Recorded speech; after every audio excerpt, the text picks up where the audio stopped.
I need to send my mom this link. All right, I think we're live now. We're live and I'm on the ground. Oh, look, there's us on Instagram. There's us. Hi, everyone. We are just going live on all platforms right now. We're going live on Tristan's TikTok, on my YouTube channel. This is the behind the scenes of what it takes to be a content creator, also a podcast. There we go. This is social media, guys. So welcome. I see we have a few people here. Okay. So we are going to get started. First off, everyone, this is the first episode of Good Girl, the podcast. Yes. I'm so excited. I'm Bianca Melineski.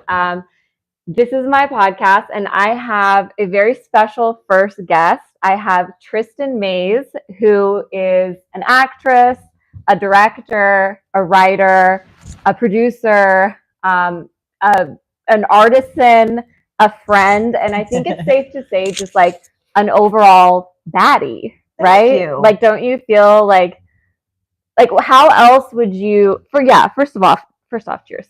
Cheers. Yeah, cheers to the podcast. To day one of the Good Girl podcast. And Sergeant's coming to visit. Oh, I love it. Come on, Sergeant, get in here. We need some male energy. Mm-hmm.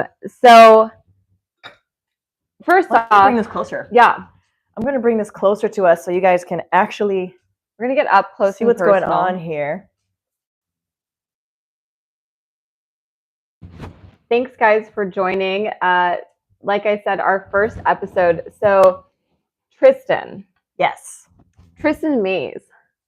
Are you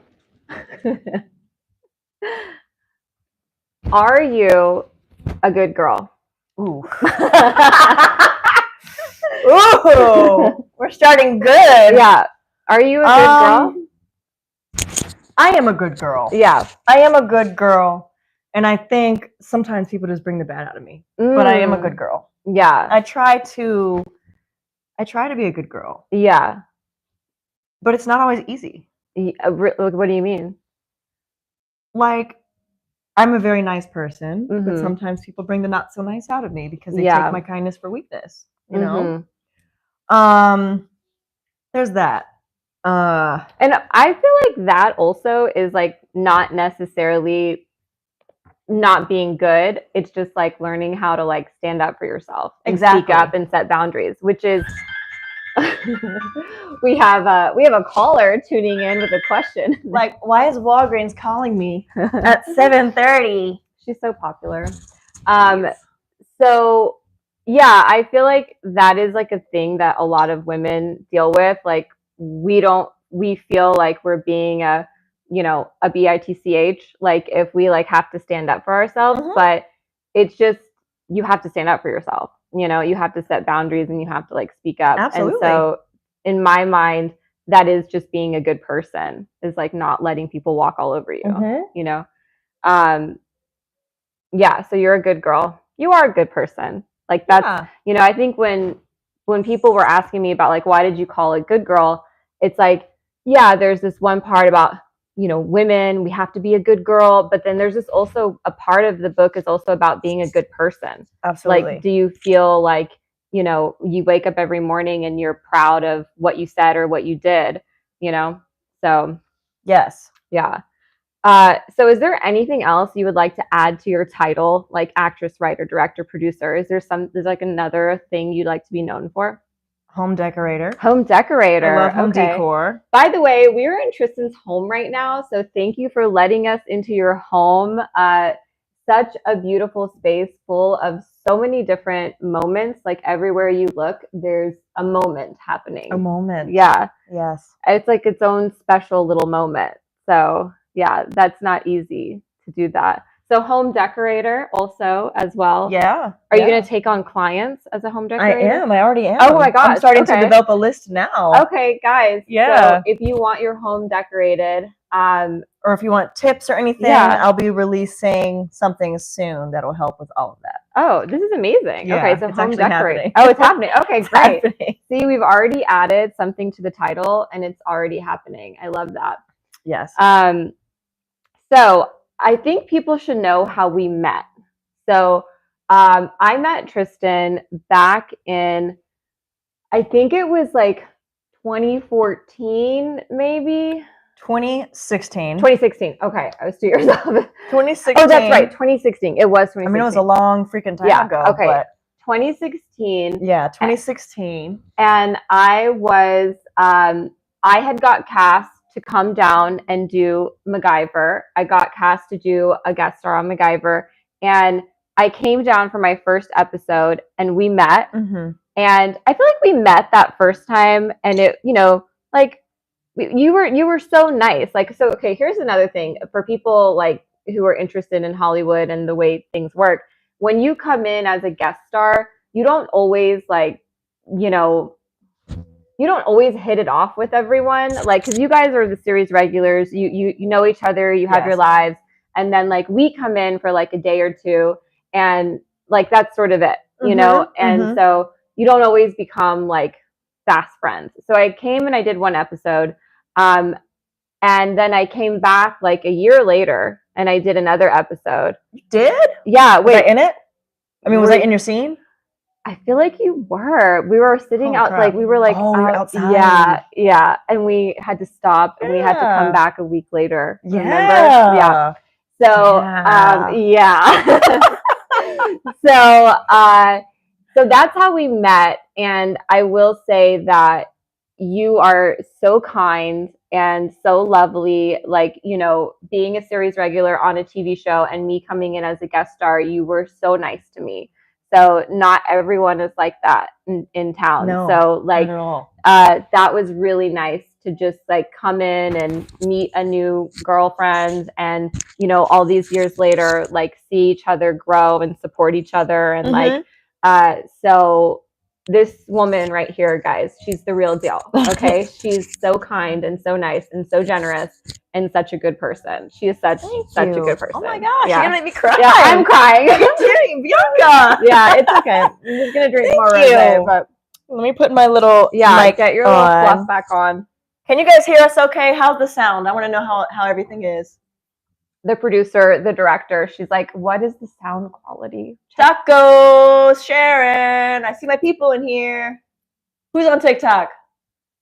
Let's see. Okay, Taco says it sounds great. That means it's great. Okay. That's my editor, by the way. Oh, okay. We're like a trusted. He's like a sound person. We got Kevin on TikTok. Okay, great. Let me add something to that. Oh, okay. So the thing is I was in your position so many times in my life. Yeah. And I know how that feels. Yeah. When you came onto the show, we had just started pretty much. I mean, we were just kind of getting into the swing of things. It was maybe 3 or 4 episodes in when you showed up. And to me, it was kind of like, oh, thank God. Because I was the only girl on the show. Yeah. Minus the woman that was on our show at the time. And we didn't really have many scenes with her. So I was always with the guys, and we love the guys. But for me, it would be like, thank God when a girl would come on set. But not just that, but like you were so down to earth and so cool. And I just felt safe, Oh, I love that. Cheers, cheers to safety. Cheers to feeling safe. I mean, I'm not going to lie. I met 2 literally of my closest friends on that show, you and my friend Danielle, and then my other friend Javicia. Wow. Who I also met, who came through the show. And there was a lot of girls that came to the show, but you 3 specifically have stuck with me this whole time. That's and you guys so nice. are the realest women that I've ever met. And it was just like, I don't know. I can't believe that we didn't hang out like for so long after that. After we met. Yeah. But there was something there. Like we kept in touch. We kept in contact. We stayed following each other on social media. You know what it reminds me of? Sometimes I'll buy a book and I won't read it for years later until I'm like ready for it. And then it's like the time to read it. I feel like we met and then it was the time to be friends. Yeah. Absolutely. Yeah. Do you remember how we actually connected after the show? No. Like how we got together? No. The first time we ever hung out? Did I come to your show? I don't remember what. I feel like it was something like I don't remember what it was. I cannot. We're just here now. Yeah, which is crazy because that was like 8 years ago.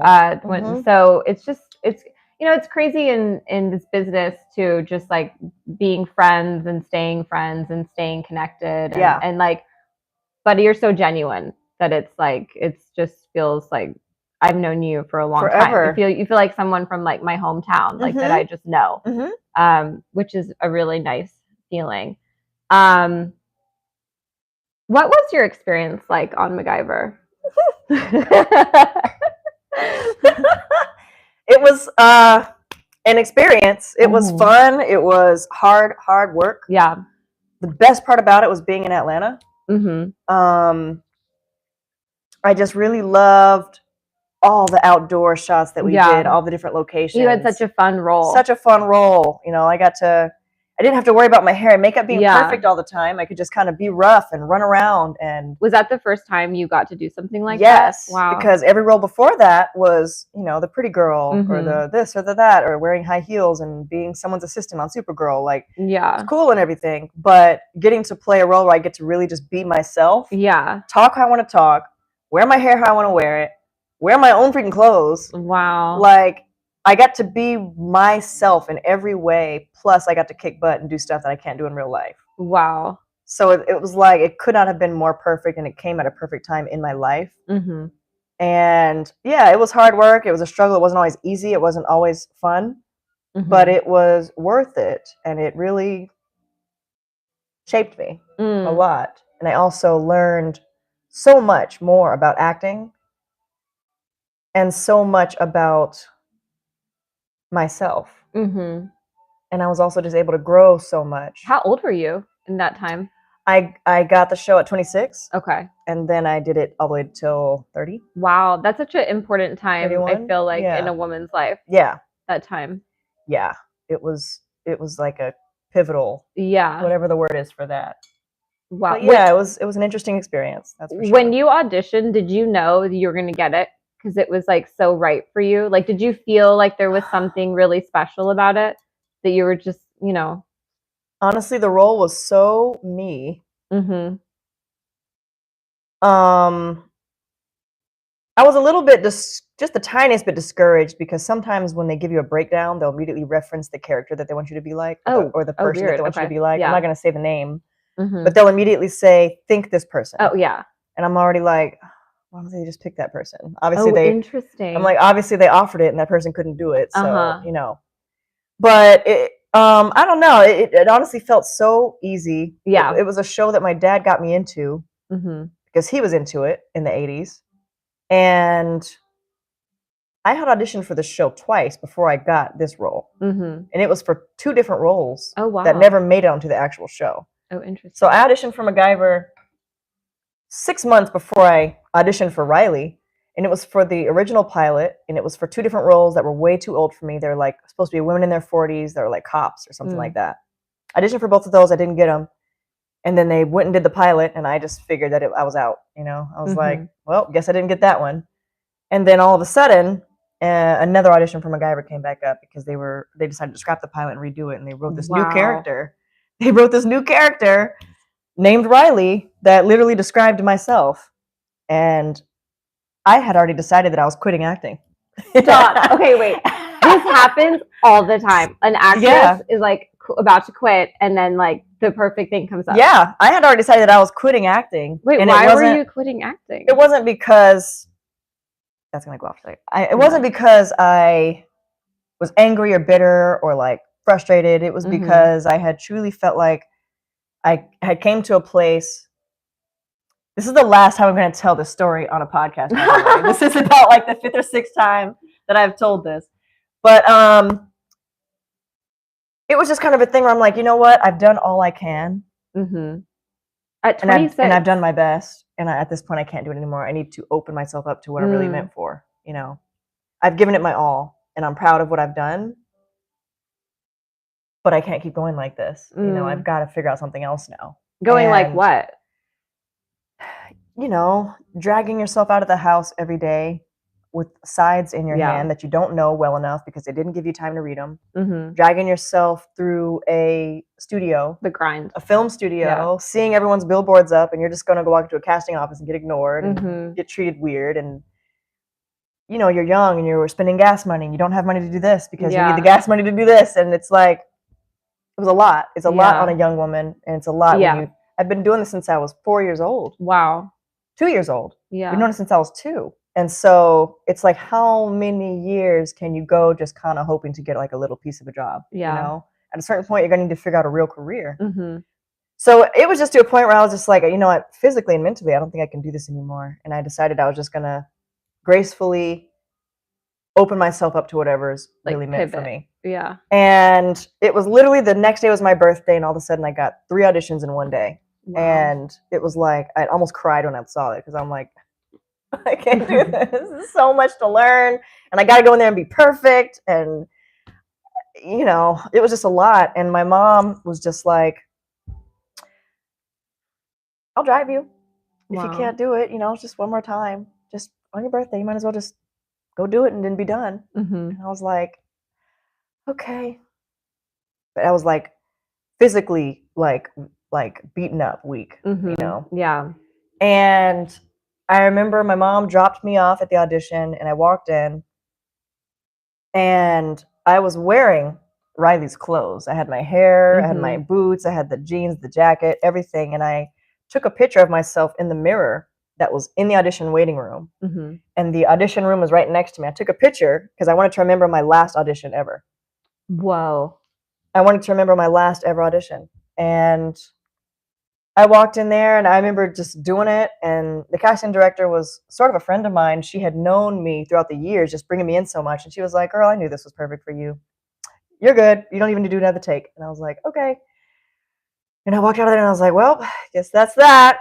And then I went to my other 2 auditions and I was just like dragging myself through the sets. And I was like, I'm going to do my best, but this is so far. Like, it was hot outside. And I was walking like 1.5 miles just to get to the right room in this film studio. And I had to do that another time after that. And then it was also my birthday. So I'm just like, and it was crazy. But that same day, my best friend, like, you got to do something for your birthday. Let's go out tonight. And I was like, no, I don't have energy. I just want to go eat. And she took me out to go eat. She literally came to the house, grabbed me, and like dragged me out the door, took me to go eat. And then she's like, we just have one stop to make on the way home. And she took me by the roller skating rink. And when I got there, all my friends were there. She made a surprise party for me. All my friends were there. My brother was there, which was the most important thing ever. And I just immediately like broke down, like on my knees. I was just like, because it was just like such a day and such like a pivotal decision that I had made, and all my friends were there, and it was the best freaking night ever. And a month later, I didn't hear anything for almost a month. I ended up booking the show just off of that one audition. Wow. There was no callback. There was no screen test. There was no nothing. They did it all off my tape. That's insane, by the way. I did have a screen test thing. Like they called and said they wanted to test me. My manager was like, but you don't have to go in. They're just going to test you off your tape. Yeah. And I was like, you're lying. I was like, you're not telling me the truth. And he's like, no, seriously. And yeah, I ended up booking the show. And are you so glad you didn't quit? I am, but I honestly think that there was something to just surrendering at the same time. I don't know. Had I not made the decision, it may have been just like the rest of them. But because I physically made it up in my mind to just surrender it all, whatever happens, it's okay. Were you sad, like, at the thought of maybe stopping acting? Did it make you sad? I was a bit disappointed. Yeah. Just because I was like, it doesn't make sense. There's room for me on TV. I don't understand why this is so hard, you know? But I would always get so close and they'll get someone else, or I'll think that I'm really up for a role and they'll just hand it to somebody else without even auditioning them. And it was just like constant. So it made me want to just stop and find something else, you know? Yeah. But yeah, there's truth to, like, just when you are about to give up, just when you're at like your last wit's end, that's usually when you're the closest to succeeding. Yeah. So, and at the same time, there is something to just mentally surrendering. If you just harp on it, like, I got to get this, it's the last thing ever. Like, well, that's probably how you're not going to get it. But when you truly just let it go and don't make it part of you, don't make it your everything, that's usually when the universe is like, okay, well, you're ready for it. Here you go. So, do you know what's a lesson learned? Funny.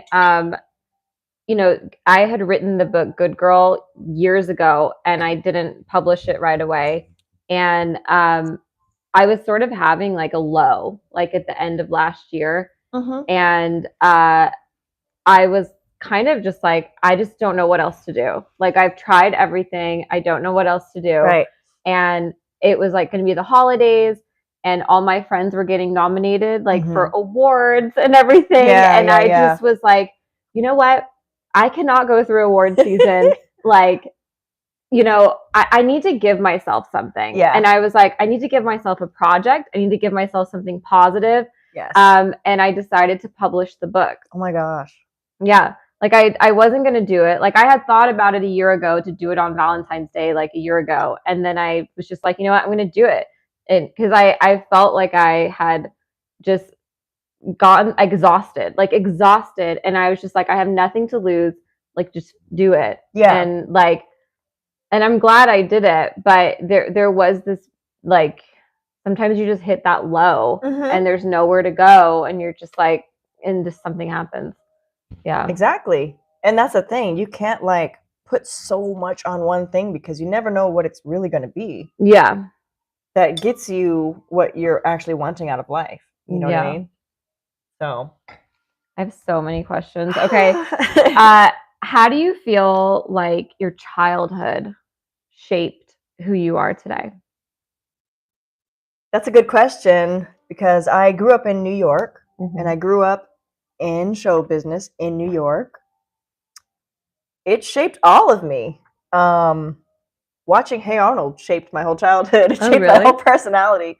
Hey Arnold and Little Rascals and, you know, just watching all of those things that kids were doing at the time because they would really have kids doing those voices on the show. Oh, interesting. And like the kids were on Little Rascals and I watched those things because, you know, I was a child actor too and I was also learning. But I don't know, growing up in New York, you just learn a lot and you have to learn a lot fast. You have to kind of grow up fast out there. Was that weird? But no, I just remember it being really fun. Oh, really? Really fun. I grew up with a lot of people that we know, like Lindsay Lohan, Corbin Bleu, Hayden Panettiere. Like we were all at the same auditions together, and my brother as well. And I don't know. I just my parents were always there by my side, guiding me and protecting me. And I remember I had a good childhood. I enjoyed everything about it, and I did work hard. You know, I was always going to an audition. I was always performing. I was always studying a script. I have so many hours of video of me as a little girl, 4 or 5 years old, on a bed, reciting a script over and over and over and over and over again for hours. But then I also have the footage of me on the commercial on TV. Wow. So I'm able to see like what the hard work went to. And I don't know, it was Did your parents, like them being so supportive and there for you, it made you feel safe? Like, because it's sort of scary, right? Like you're going and you're doing all these things. Like, so like if you didn't have that support, did you feel like it would have been really hard? It would not have been the same. Yeah. It would not have been the same, that's for sure. I mean, there were a lot of kids back then who had nannies that would kind of take care of them or managers and agents who would kind of take them under their wing and while the parents went to work and they would be completely separate. I don't know if those are always the greatest situations just because your parents really know what you need the most and your parents are really about your safety and your protection. So yeah, it may not have been the same. I'm really grateful for all the time that they were able to sacrifice for helping me and guiding me through it. And did your parents ever have to like step in at all to be 100%. like, yeah, like, hey, like 100%, because back then there weren't like really solidified child labor laws yet. So, you know, it might be a 10-hour day and then they'd be like, oh, can she go longer? Can we go 6 more hours? Really? And my mom would be like, no, like she has to go to bed. She's a child. She's 7. Wow. So yeah, she did have to step in and she always had to make sure, you know, someone wasn't being weird. Because there's a lot of people on set. There's a lot of, like men on set. Not everyone has good intentions, no matter what. So yeah, I'm really grateful that she was always there to guide and protect, you know. Yeah, that's so important. What do you feel like, what's the hardest thing you've ever had to overcome?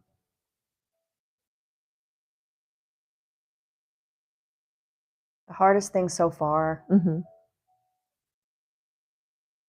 As an actor, especially when you're still growing up into it. Now it's fine. But when you're growing up into it, I think the hardest thing is when you have a role or something that you really, really, really, really want, or something you get really, really close to, and then you don't get it, but then you have to watch that product on TV for years. You know what I mean?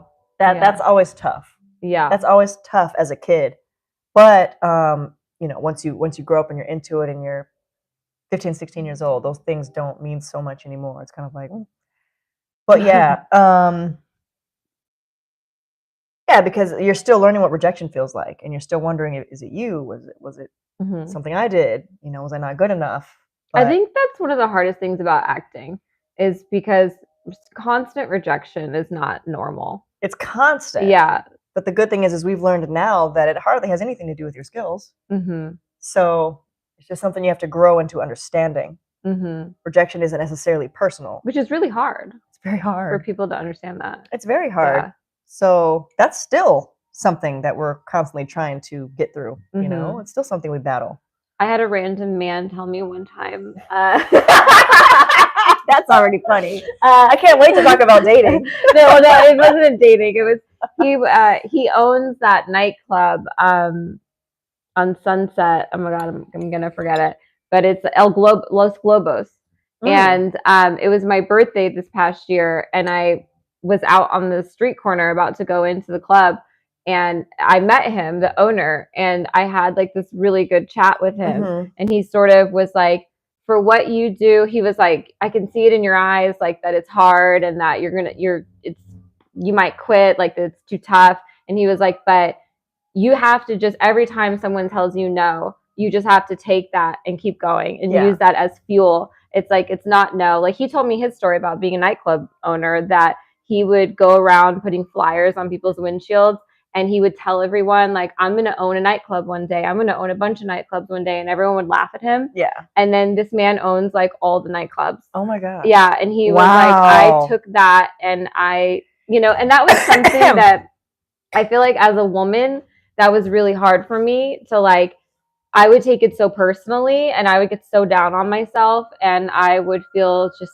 bad, like my self-esteem. Yeah. And I think that now, like, that's like the greatest thing I could tell people is like to use that as fuel to keep going instead of don't quit. Absolutely. Like because someone told you no. Absolutely. It's just one person. Yeah. Yeah.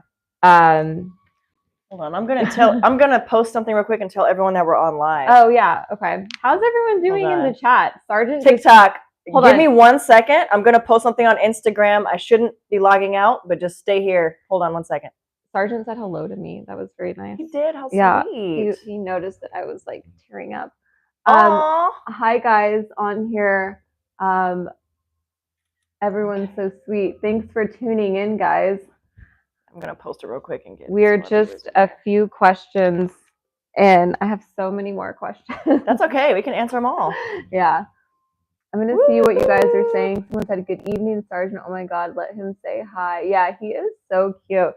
He actually hasn't really said hi to me until right now. He hasn't. I think it's because I was getting emotional. Sergeant was, "I'll be here for you, babe." He needs to be introduced to you properly, and then he'll be all over you.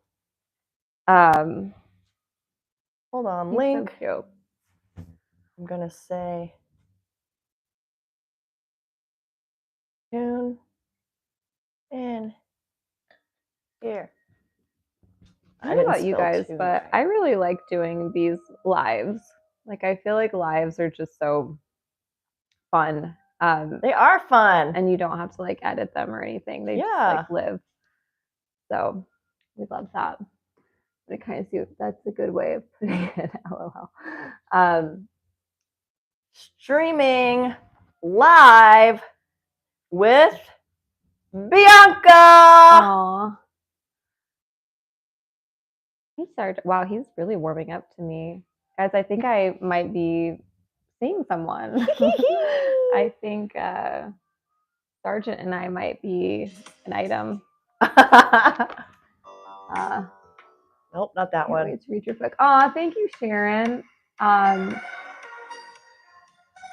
What song? Oh, how about our favorite? Okay. I did get some of your questions, so I do have some of those written down to ask her towards the end. Oh, yeah. Oh my God. That was the song I was listening to at Los Globos. No way. Yes. Like for my birthday when I met, oh my God, what was his name? He had such an interesting name. Arrow. It's a good thing that Sarge is a lover and not a fighter. Yeah. Thank you guys so much for tuning in. This is so nice to have all of you guys here watching, listening. Give me 1 sec, guys. We're almost. Want to get some more viewers in here. Hold on. Tristan's doing her marketing. Yeah. Doing all the PR work. Yeah. Arrow.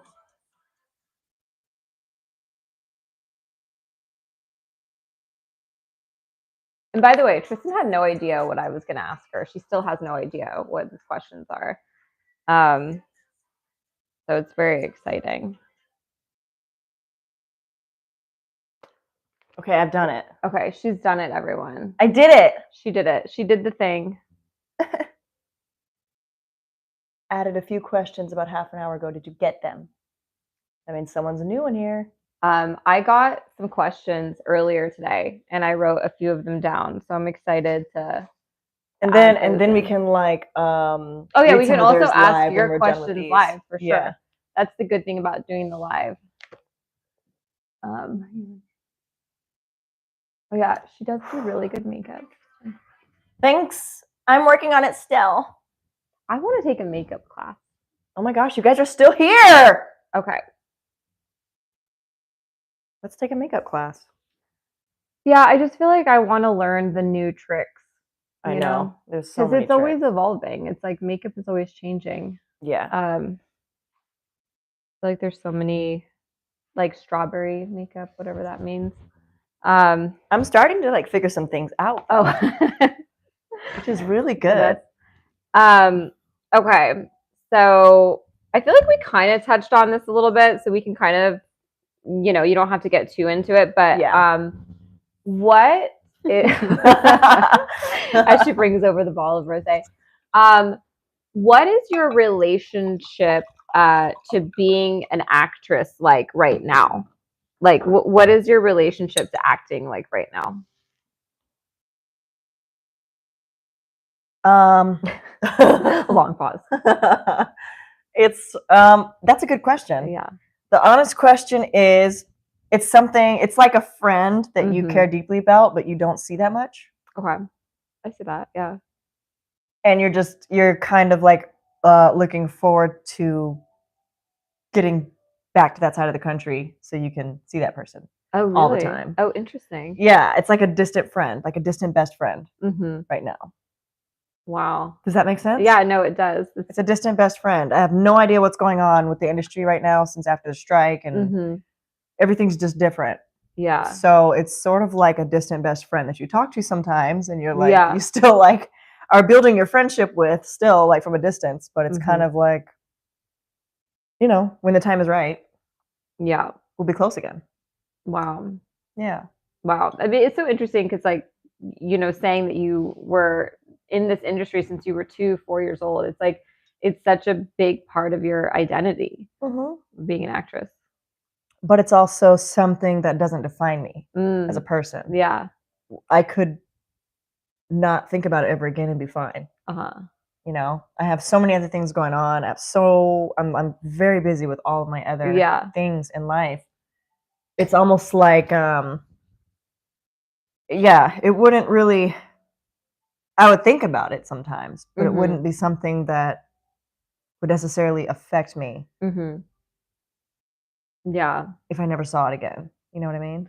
And I also feel like with acting, like it's a marathon, you get into a different part in your life and you just have a different relationship and you're doing different roles. So it's sort of like being an artist, it's ever evolving. Yes, absolutely. Sorry, is this distracting? No, it's okay. I just like how I have no idea. Like, what is that? Like, what are you doing on there? Okay, now I'm going to make a goal for us. Okay. See, I need to learn from Tristin, because all I see are like roses and like the emojis. Like, yeah, I'm still learning. She's creating something on TikTok. I'm not quite sure what it is. We want some hand hearts in here. Yeah, we want some hand hearts, guys. Social media is, funny story about TikTok. I deleted it when it got taken away for the 2 hours. Did you really? I did. I was like, I guess it's done. Delete, took it off my phone, and then couldn't get it back until recently. Insane. Like for weeks. And I was like, oh my God, what if I have a job that I have to do stuff on TikTok? Right. And like I couldn't. Because you actually do that stuff. I was doing it. Yeah. So I was like, whoa, that's crazy. Came back so fast. So a couple more deep ones, and then we'll get into some fun ones. Just because, we want to go deep here. We want to let's go deep. Yeah. What's something you struggle with? Yeah.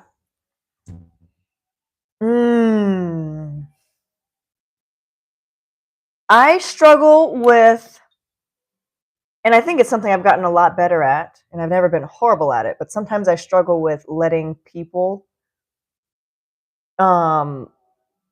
get negative reactions out of me when they project like their stuff onto me. Oh, what do you mean? Like, let's say someone is like really angry inside and they kind of project that onto me. I think I used to sort of have a problem with letting that actually affect me, or letting it get me angry or get a rise out of me. When that's exactly what they're wanting. Oh, interesting. And I think over the years I've learned to master that. Like I said, I was never horrible at it, but sometimes I would really just beat myself up. Like, why would they say that to me? Or how could they be so mean? Or like, how could they? And I would just rattle myself for days, just like, what did I do to deserve that? What did I do to get that? Sometimes if you're on a set and someone wants to go off on you about something, yeah, a person in a higher position wants to go off on you about who knows what, and you'll really sit there like, what did I do to deserve that? And, or you'll find yourself arguing back with them, whatever the case. I think that over the years I've learned to just master what that really is. And I think it's something I still am working on, because every now and then it still works. Yeah. And I might have to give them a piece of my mind just to make them stop. But yeah. But I don't know. It's also becoming easier to just kind of laugh it off and know that whatever they're projecting is not personal. It's just they're just really wanting you to share their pain. Yeah. And I think I'm really becoming a master of blocking that out and protecting my peace. Yeah. Yeah. And also letting stuff go. I used to really hold on to stuff for a long time. I think one of my biggest not so good things is that I used to hold on to things for a really long time. And I used to kind of harp on them and be upset about them for a long time. Now I just kind of let it go. Yeah. Yeah, I think as you get older, you get more like about protecting your peace, and you're just like, I don't want to be in any sort of situation that is, not healthy, like toxic, or, or if someone's letting their stuff out on me that I don't deserve. Exactly. Like, nobody deserves that. People do that all the time. People are constantly trying to like dump on you. Yeah. And you just have to really protect yourself. But yeah, I would say letting stuff go, not holding on to the past, not holding on to like bad things that happened in the past. Yeah. Is the most important thing, because the thing is once it's yesterday, it should no longer even be a thought in your life. Yeah. All you can do is think about how to move forward and how to move onward and upward. There's nothing you can do about what happened yesterday. So when did you start thinking like that? Like, there's nothing you can do about yesterday. Like, how many years have you been kind of living by that? I think it is still a constant work in progress for me. I think that's something that every day is still a constant work in progress. But I am certain, because of how much peace I feel now, that I've learned. I'm really learning it. I'm really learning how to do it. Like whatever happened last year is no longer something that can emotionally affect me. Yeah. It can make me laugh now, which is a whole different feeling than last year when it would make me tear up. So yeah, I change is happening. Yeah. It just takes constant work. Yeah. And it takes like being really intentional about mastering your emotions. Wow. Yeah. Okay. Another one. Do you ever feel ashamed of just would you ever feel ashamed of like things? Like, No. you don't feel shame in any way? Oh, wow. No. That's good. No. Yeah. No. See, this is what makes her a baddie. No. Like, no shame. No shame. I feel shame for other people. Other people all day, I'm like, shame, shame, shame. Shame. Oh, that's good. But no, not me. Okay. All right, good. Okay, we're done with the dark ages. So when do you feel most alive? When I'm listening to 80s music. Oh, yeah. Yeah, that's good. When I'm listening to 80s music or when I'm dancing, that's when I feel the most alive. Yeah. Or when I'm just having a really good time with a friend. Yeah. You know? Or when I'm like really happy to be supporting someone. Mm-hmm. Like, I'm telling you, I don't know what it was, but I was so happy to support you at your book release the other night. I felt alive. Yeah, you asked a question. You came across as alive, like you were alive. Yeah. And it felt like that. And you know what? I think it's also like it's so easy to not feel alive if you let the weight of the world and everything going on cloud that. Mm-hmm. And I think over like the last 3 months, and January was a weird month for us all out here in LA. And I was a little bit clouded just by like the dark feelings that it brought on. Yeah. Like, and everyone was feeling it. But I don't know. I just kind of made a decision that I was like, you know what? I've got to feel better about everything, and I've got to move forward. I know that this happened, but it's time to just move forward and grow from it. But I don't know. Like I said, I feel the most alive when I just decide that I'm ready to be alive. Yeah. You have to decide it. Yeah. You kind of have to decide it because there could be so many great things around you, but if you're feeling clouded, if you're worried about things, you can just miss it all. Yeah. And I think that life is too short to just keep missing everything.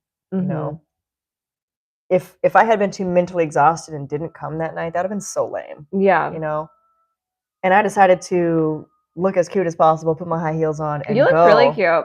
And I was so excited about it that I wanted to even come early. And I'm like, this is different. This is not me dragging myself out and almost crying on the way somewhere because I don't feel like going. This is me literally being so excited that I want to come help her set up. You know? Oh, like, that's so sweet. Yeah. So I don't know.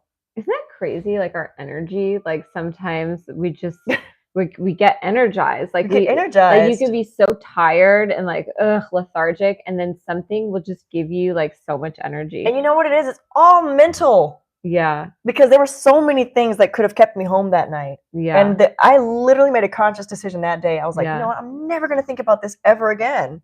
Everything's going to change starting today. Because there was like some things that were like kind of weighing me down and like really kind of affecting me. And I was like, hold on a second. What am I doing?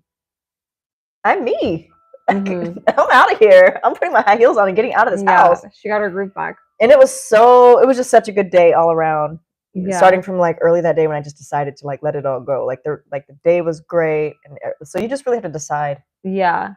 And the thing is it's weird when you decide that the universe will start giving you what you need. Because when you're down and you're thinking negatively and all this, the universe will kind of keep giving you that. Yeah. You know, like, okay, well, if that's what you want, if that's what you're going to keep talking about, that's what you get more of. But when you kind of make a decision to stop altogether and change just your whole mindset, that's almost when the universe is like, all right. Yeah. Okay. I kind of feel that too. Like recently I've been feeling like not myself. Like, and I was thinking about why I might not be feeling myself right now. And I can see like I have a couple of things going on because the book has brought up a lot with like a lot of people. I'm sure. And so I'm kind of ready to just do some stuff for me and get back to me. Like, because I talk about that a lot in the book where sometimes I'll be dating someone and I'll get so far away from myself. Oh my gosh. And I haven't been dating anyone recently, so it's not that. But I got far away from myself, like somehow in these last 2 years. So I'm kind of, or in the last year, I've gotten far away from myself. So I'm ready to kind of get back into Get that. back. And I think you're doing step that. out, step out. Side note, you guys might not know this, but Bianca is a comedian, a stand-up comedian, and she's freaking hilarious. Thank you, Tristin. I posted our picture the other night, and one of my friends immediately was like, hey, I saw her set one time. And she actually cracked a joke about me. Oh my God. I was there, and I was like, she's one of my closest friends. This is so cool. Oh my God. I love that. But yeah. Like, you're making a difference here. People are remembering you. That's so cool. Yeah. I try my best to make it to every single one of her comedy shows. I really do try my best. If I can't make it, I can't make it. But I try. No, she does. You're so supportive. Like, one of my most supportive friends right here, which in LA, that means a lot. Like, someone come support you. But I feel like I've been using that word a lot lately, like community, because I guess I'm realizing that when you become an entrepreneur and you're doing your own thing, like, your community, like your network of people, like that are going to support your project or your effort is so important. Like, that as artists, we support other artists because it's hard, like, so it's so encouraging to get that support from someone I respect too, because I respect you so much as a person and as an artist. Again, I'm just crying, but it's like, it's so nice to get that support from someone you really respect. Yeah. So on that note, is there anything you want to do more of in life? More of? Yeah. Like what? I want to go out more. Ooh. I want to go out more. I think a lot of my 20s, I went out sometimes, but I didn't really take advantage of it. Yeah. I was so focused on trying to be prepared for my next audition, trying to make sure I had my lines down, trying to just not be out on scene, and just trying to focus, I guess, just trying to get somewhere. And I feel like I missed out on a lot of, I missed out on some fun things. It's hard to like, Mom, I'm sorry you but missed out. I don't know. I'm ready to like, what I've really been trying to do in the last like year and a half is like, and I know some of you guys are gonna make fun of me for this, but manifest is a huge word for me right now. Huge. Because I believe in it more than ever. But what I've been trying to do is manifest a small, solid group of friends and people that I can really count on and go out and have real fun with. Yeah. And that's been happening. Oh, like good. It's come into my life. So I can just, just go out and have drinks. Just go out and have dinner and talk. And I never took advantage of doing that. Kind of up until you started getting me out of the house to like go hiking or like let's go to dinner, do this. Like I never really did those things. I would do them if there was a reason to do them. I would do them if there was an event or someone's birthday. Yeah. But I never just did it just to do it. Yeah. And I'm not gonna lie, you kind of helped just start open that up for me. Oh. And I think in a way I was just like mentally exhausted, like mentally trying so hard to do this and plan my next short film and do this, and I wasn't really taking time to just take care of myself and feed my soul. So thank you. Oh my gosh. Well, I just like envision you at a bar listening to 80s music, just smiling, like having a good time. And I've done that a few times, like by myself. Yeah. There's a couple of bars that I go to out here that I would just do that by myself. And there came a time where I became too mentally exhausted to even do that. Yeah. So I'm glad to be in a position now and in a space now where I'm like really looking forward to doing that. Yeah. And I definitely have you to thank for like getting that ball rolling. Oh my gosh. Yeah.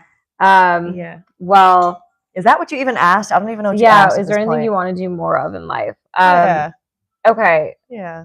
I want to have more fun. I want to laugh more, and I want to go on trips. Okay, good. I've never gone on trips with my girlfriends. The only one I've ever done is my bachelorette for my sister-in-law. It's the only one. Wow. I've never gone on trips with my girlfriends. So I will say last summer, that trip I took to Italy with my girlfriends, it was life-changing. Like I had never traveled with my girlfriends before. Yeah. Oh my gosh. And I came back a different person.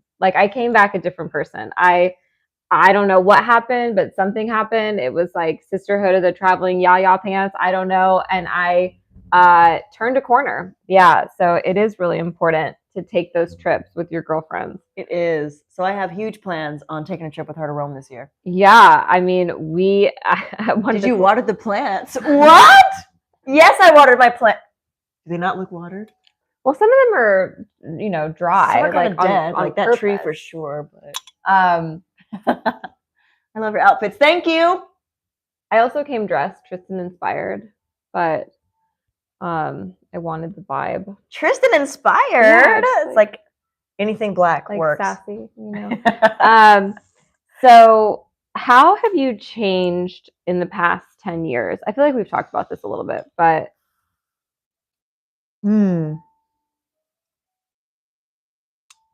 I haven't changed too much. Oh, really? I haven't changed too much. I think I've changed the most within the last year and a half. That was a question that somebody asked actually specifically. Really? Yeah.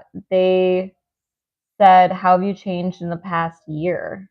Wow. Yeah. So how have you changed in the past year? Like I said, mastering my emotions. I'm not a master yet, but I'm learning how to channel them in the right areas. Forgiveness. Not forgetting, but forgiveness is key. I don't forget anything. Yeah. But I am getting better. Oh, thank you for the roses. I appreciate that. Shrek! Of course it is! A lightning bolt, too. I am learning a lot better. Thank you so much. Oh my God, they're still going. They're 72. They're 74. Wow. Shrek, oh my gosh, I mean, it was it was just Valentine's Day, so, But are all the maze runners in here? That's what I want to know. Yeah, Sharon is definitely here. There's lots of familiar names in here from my Twitch streams. Oh, Captain Jeffro. Those roses. Everybody's here. Still going. Yes. Still Jordan Pryor. Hey guys. Glad you're here since I'm not streaming tonight. Oh my gosh, the roses are still going. Shrek, you're too much. Shrek, oh my gosh. No, Shrek, you're right on track. Thank you. You're right where you need to be, Shrek. Did you want some more wine? A rose for the rosé. I know, right? Guys, this is so much fun. This is fun. Yeah, we're gonna get to your questions in these chats in just a second. I'm almost done. We're still on the how have I changed in the past year? Oh yeah, how have you changed? Well, you were saying that you were. Forgiveness is something I'm big on now, and also really truly letting stuff go. I do admit that I will let stuff bug me for a really long time. I will let it kind of negatively affect me for a long time. Where do you think that comes from? Being a good person, like having real feelings and really feeling everything. Yeah. And I think there's some people that just don't have that, and they're able to just shut it off. And those people are like Elon Musk and people who just have zero limitations in life and are able to get anywhere because there's zero limitations. There's nothing anyone can say that could ever negatively affect them. There's, like people that are super, super successful. There's something to that. And no matter what negative things people may feel towards those people, they're where they are for a reason. Yeah. So there's something to take from that. There's something to take from that ability to truly shut everything off, but your own beliefs about yourself. I was on a date 2 nights ago with a guy. I'm never gonna see him again. Oh. But hopefully he's not watching. But why the roses are still going? Oh, 200 roses. Holy guacamole sticks. I haven't heard from him yet, so maybe I will see him. But but the point is, he said something really interesting. Okay. He said everyone pays. So basically, and I told him, I was like, that should be the name of your book, Everyone Pays. Everyone pays. Because like everyone pays, like in different ways, like in life, like your plot in life, like what you do or what you did or how you were, maybe your upper hand in life, like somehow later, like everyone pays. And so I thought that was really interesting. I like that. I like that a lot. How are the roses still going? Holly's in here. I don't know, but the roses are still going. Shrek, you're really showing out right now. Wow. Because I dressed like you today.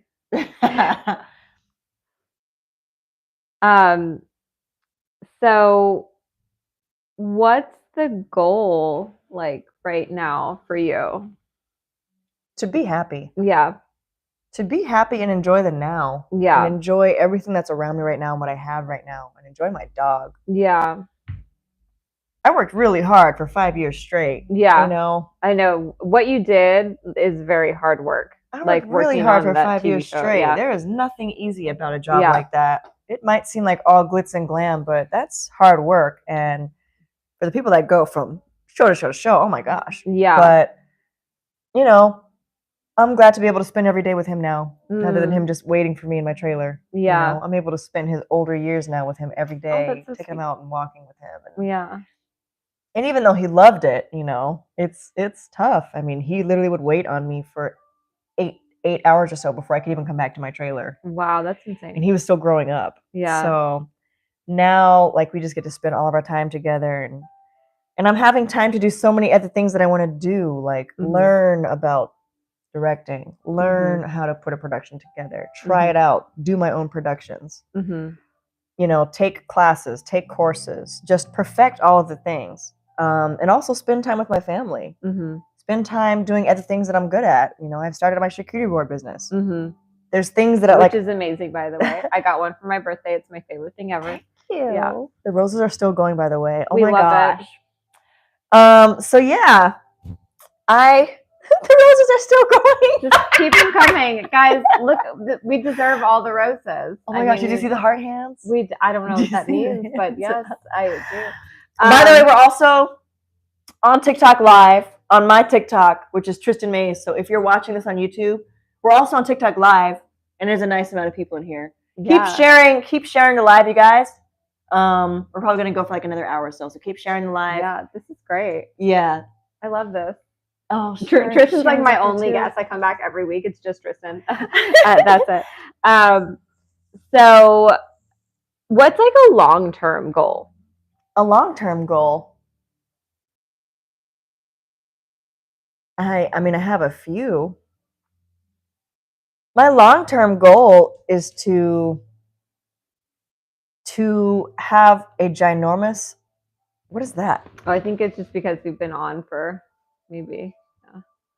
I gotta take a test. She's like, can you? The roses are still going! That's insane. I have no idea what it means, but like. Sergeant even came to see. Okay, my long-term goal is to. I really want to buy and restore a chateau off the coast in like the UK or France. Oh my God, I will help you with that. Okay. Yeah. Okay. Because I need a project. There are so many of them for sale. Oh my gosh. And they're not even that much. Would you want to make like a bed and breakfast? Sure. Or what do you want to do with it? I would want to live in it. Oh, you want to live in it? Okay. I would want to restore it and live in it. Yeah. But I could always get another one and do that if I make enough. I don't know. So one of these days. I know this is about you, but my long-term goal is to run a bed and breakfast, to like get something and like restore something. Well, we can do and that like here. Do a bed and breakfast. Oh, I kind of want to do it somewhere else. Okay. But I would do it here too. But like I don't know if you know this about me. One of my first jobs out of college was working at a hotel, and I've worked at a few hotels. So I'm a very much like a food, beverage, hospitality industry. I'm really into that, and I always told myself like later in life I would want to retire doing that. So if you ever need anyone to help you in the future, I would love that. There's probably no one else. There's probably no one else I would want to join forces with. And there was no one else who's like, no. Yeah, that sounds great. Yeah, that's a cool. Gosh. So to get something in the UK, imagine too when I open something like that. I know it would be such a success, right? Cheers. The roses are still going. More roses are still going. Dipset. Oh my God, you guys. By the way, the trail mix, A1. I eat it after my workouts. It's so good. One of my lovely supporters here sent me a box of trail mix. Oh my gosh. A lot of them. Wow. A lot of freaking nuts. But they're so good. Thank you guys. Are you guys in competition now? Oh my gosh. Jesus. Wild. I love you guys. The Maze Runners are no joke. What's going on here on YouTube though? Yeah, how's our YouTube community going? It's going good. Some people are like double streaming here, which is awesome. Oh my gosh, heart universe. See, TikTok is lit. Dipset's throwing in the roses. This is crazy. It's so much fun. I'm still learning too. Like I have no idea what I'm looking at. Such a great backdrop. I mean, everything looks so. Guys, isn't this a vibe right now? We've got Tristin. We've got this place. We're drinking rosé. People are just throwing roses at us. I love flowers. I mean, I love flowers so much. it's so lovely to spend our time together and also talking about really cool things. So, How much control do you think we have over our lives? Not a lot. You think so? We think we have too much control. We really don't. Mm-hmm. I mean, we can control the immediate things, like if we have groceries in the house and taking our dogs out, but we can't control what happens next. Yeah. We can't control we can't control our drive to Walgreens tomorrow to get our medicine. Like, we can't control anything. And we think that we do. We can't control what's going to happen next week. That's why it's so important to enjoy the now, you know, because it's like things keep happening to us that are full proof that everything can be gone in a blink. COVID, like, taught us that everything can be gone in a flash. Yeah. Everything that we know, everything we've worked for, everything we've trained for, everything that we've studied for years and took college classes for can be just gone. And we have nothing. And then the LA fires, it's like the wind was so high that night. It could have blown the fires across this entire and across the entirety of LA. The way that wind was. And it almost did. I think we got really lucky that the wind stopped. Because isn't it amazing how almost the very next week it's all rain? Yeah. We have no control over anything. Yeah. People that never thought they'd be touched or phased, their houses are gone now. Yeah. People that thought they were untouchable are having to start completely over.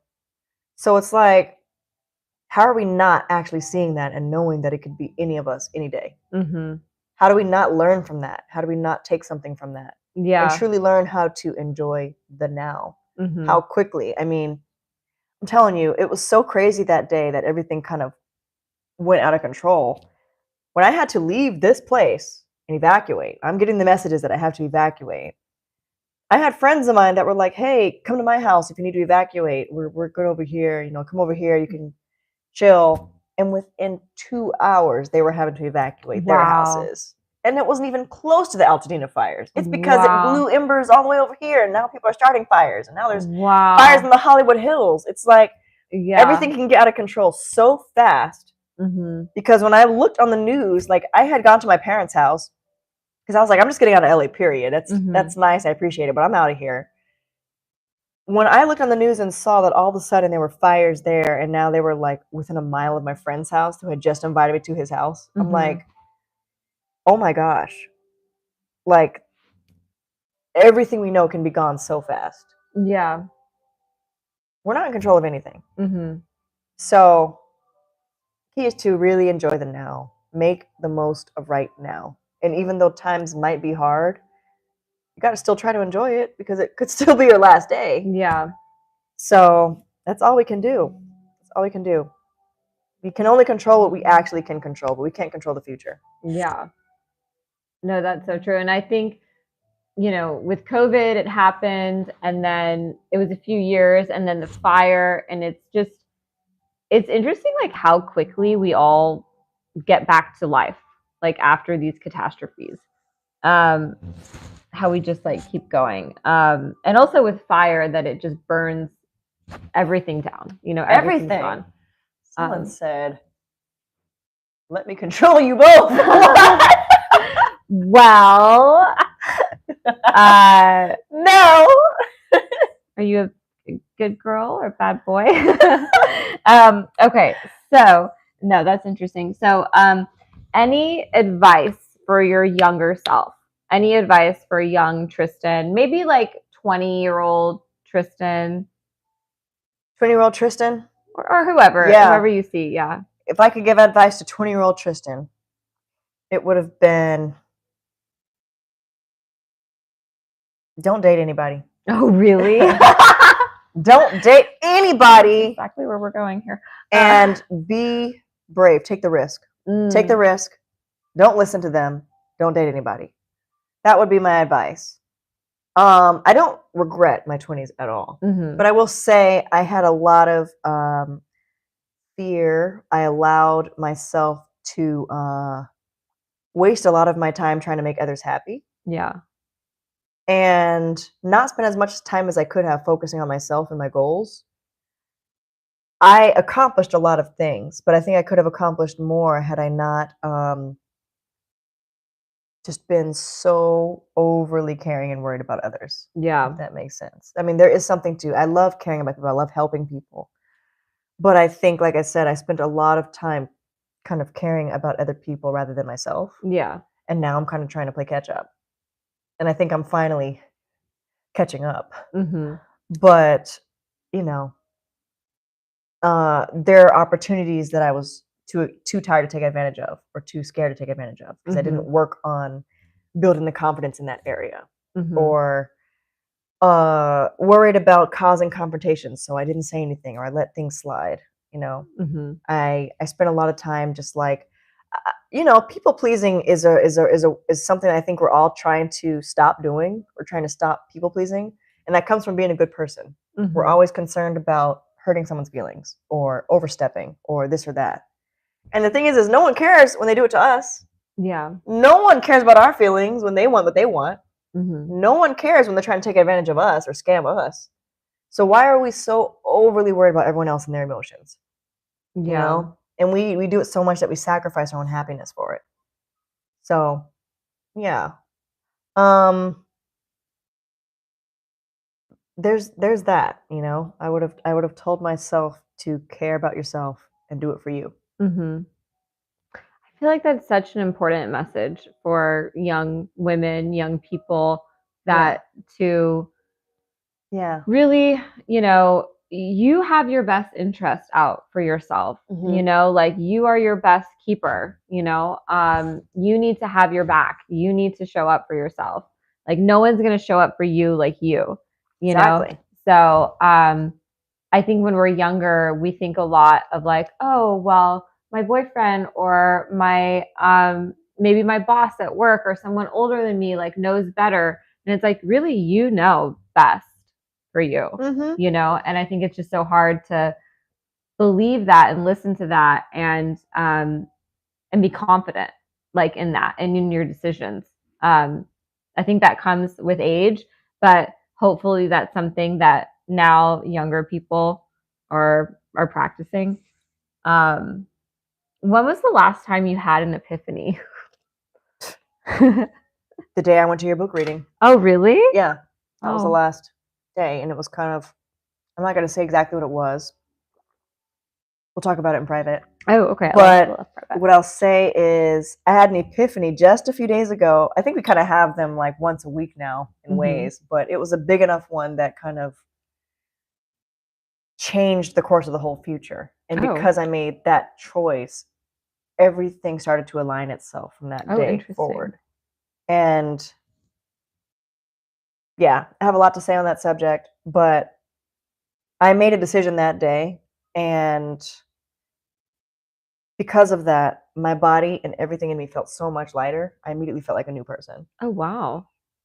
And like I said, it's almost like when you're very, very intentional about what you say out loud and what your thoughts are, when you are truly intentional about it, the universe will listen. It truly will. It'll say, okay, here it is. Yeah. Or it'll say, okay, here's half. What are you going to do to get the rest? Yeah. It will test you. And yeah, I think I have small epiphanies all the time, but that was a very like pivotal day. Oh, interesting. For many reasons. And it was just my own doing. It was my decision to say, this is what I'm going to do. So yeah.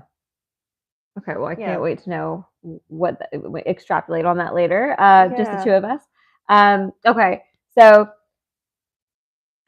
so many people want to know. I know, but like, are you single?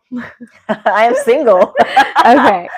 So many people want to know that. She's outside. She's out in the world. I hate that question. I hate when people want to know my relationship status. Not like I would tell you regardless, but I truly am single. I mean, a lot of people brought it up. I had actually written it down first, and then when I went through the questions, I was like, "Oh, interesting." Because I always want to know, like, what are you going to do with the information that you get? Like, if I say no, what are you going to do with that information? Are you going to hate me? Are you going to unfollow me?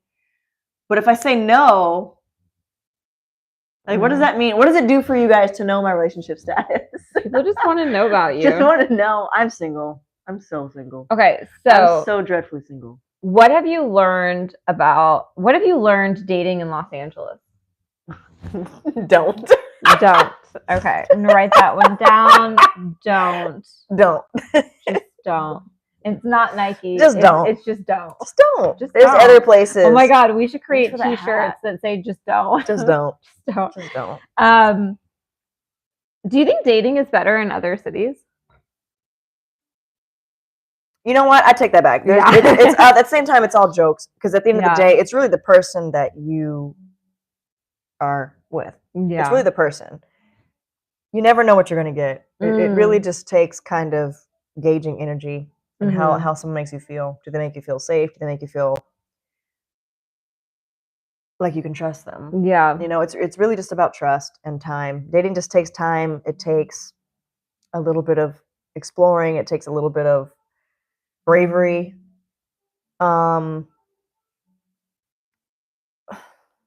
It's tough. Yeah.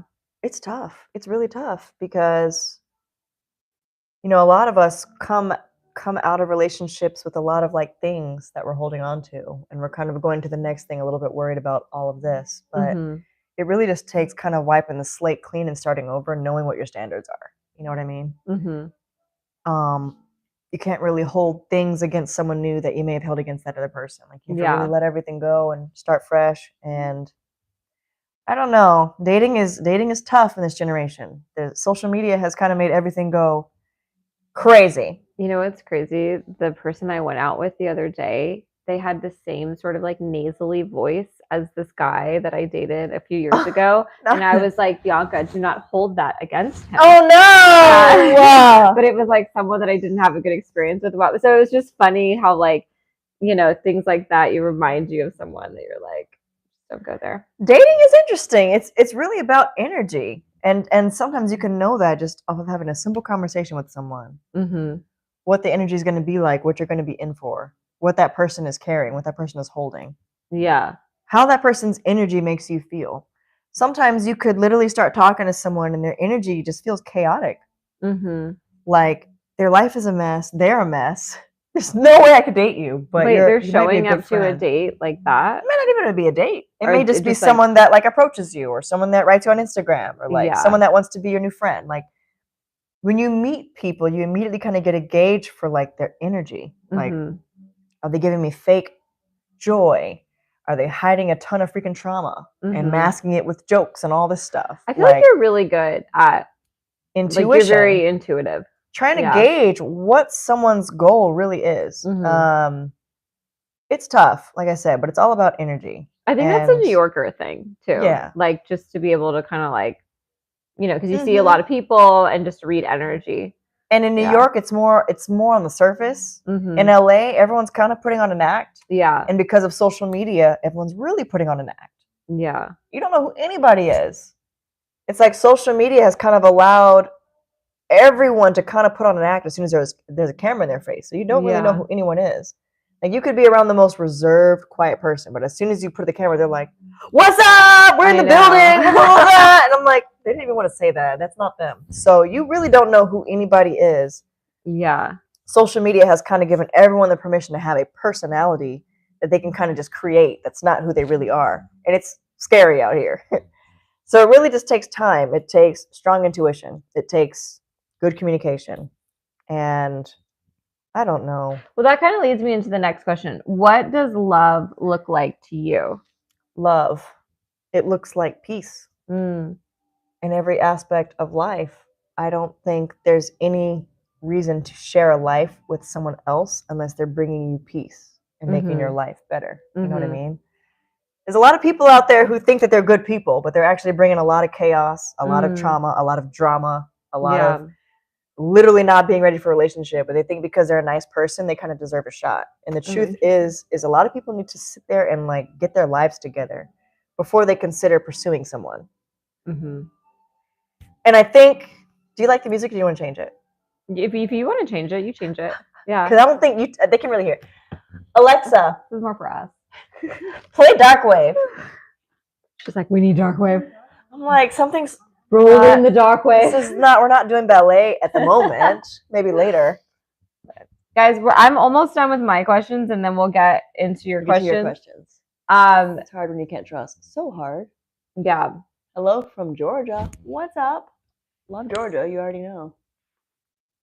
So yeah, what does love look like to you? It looks like peace. It looks like peace. It looks like laughter. It looks like protection. It looks like safety, trust. Do you want to be in love? I do. Yeah. I do. You're a romantic. I am. Yeah. So, I truly am. Yeah. I mean, if this isn't romance, I don't know what it is. Right? Yeah. Look, it's kind of gone out the window because I think a lot of people aren't grateful for romance, but I also feel like a lot of people move too fast with romance before they're certain that person actually likes them back. Well, that's romance, though. You have to take it slow. You have to take it slow. Yeah. I think a lot of people kind of try to rush into it and think that if they like love bomb somebody or do this or that person's going to fall for them. But no.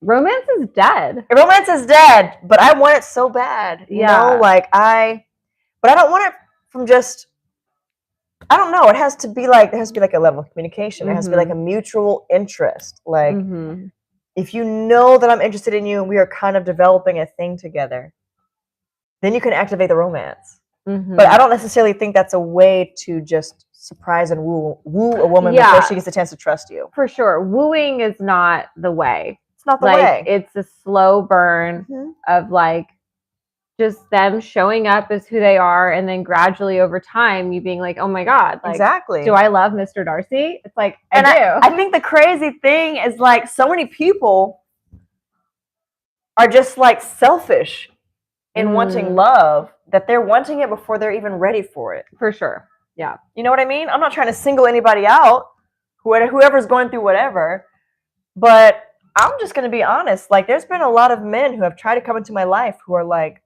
not where they want to be in life yet, not at all, suffering from a ton of debt, trying to figure out how they're going to pay for this, pay for that. Yeah. It's like, or going through a divorce and like a drama, and it's like, you're so selfish that you're actually wanting to draw me into your mess. Yeah. Why don't you spend a little bit of time sorting that out before you draw me into it? Someone that you are aware is doing okay for herself, someone who is trying her best to stay drama-free, someone who obviously you're admiring for a reason. Yeah. And you know that you have all this chaos in your life. Why would you ever think it's okay to bring that into theirs? Well, that's why I feel like being a gentleman is dead.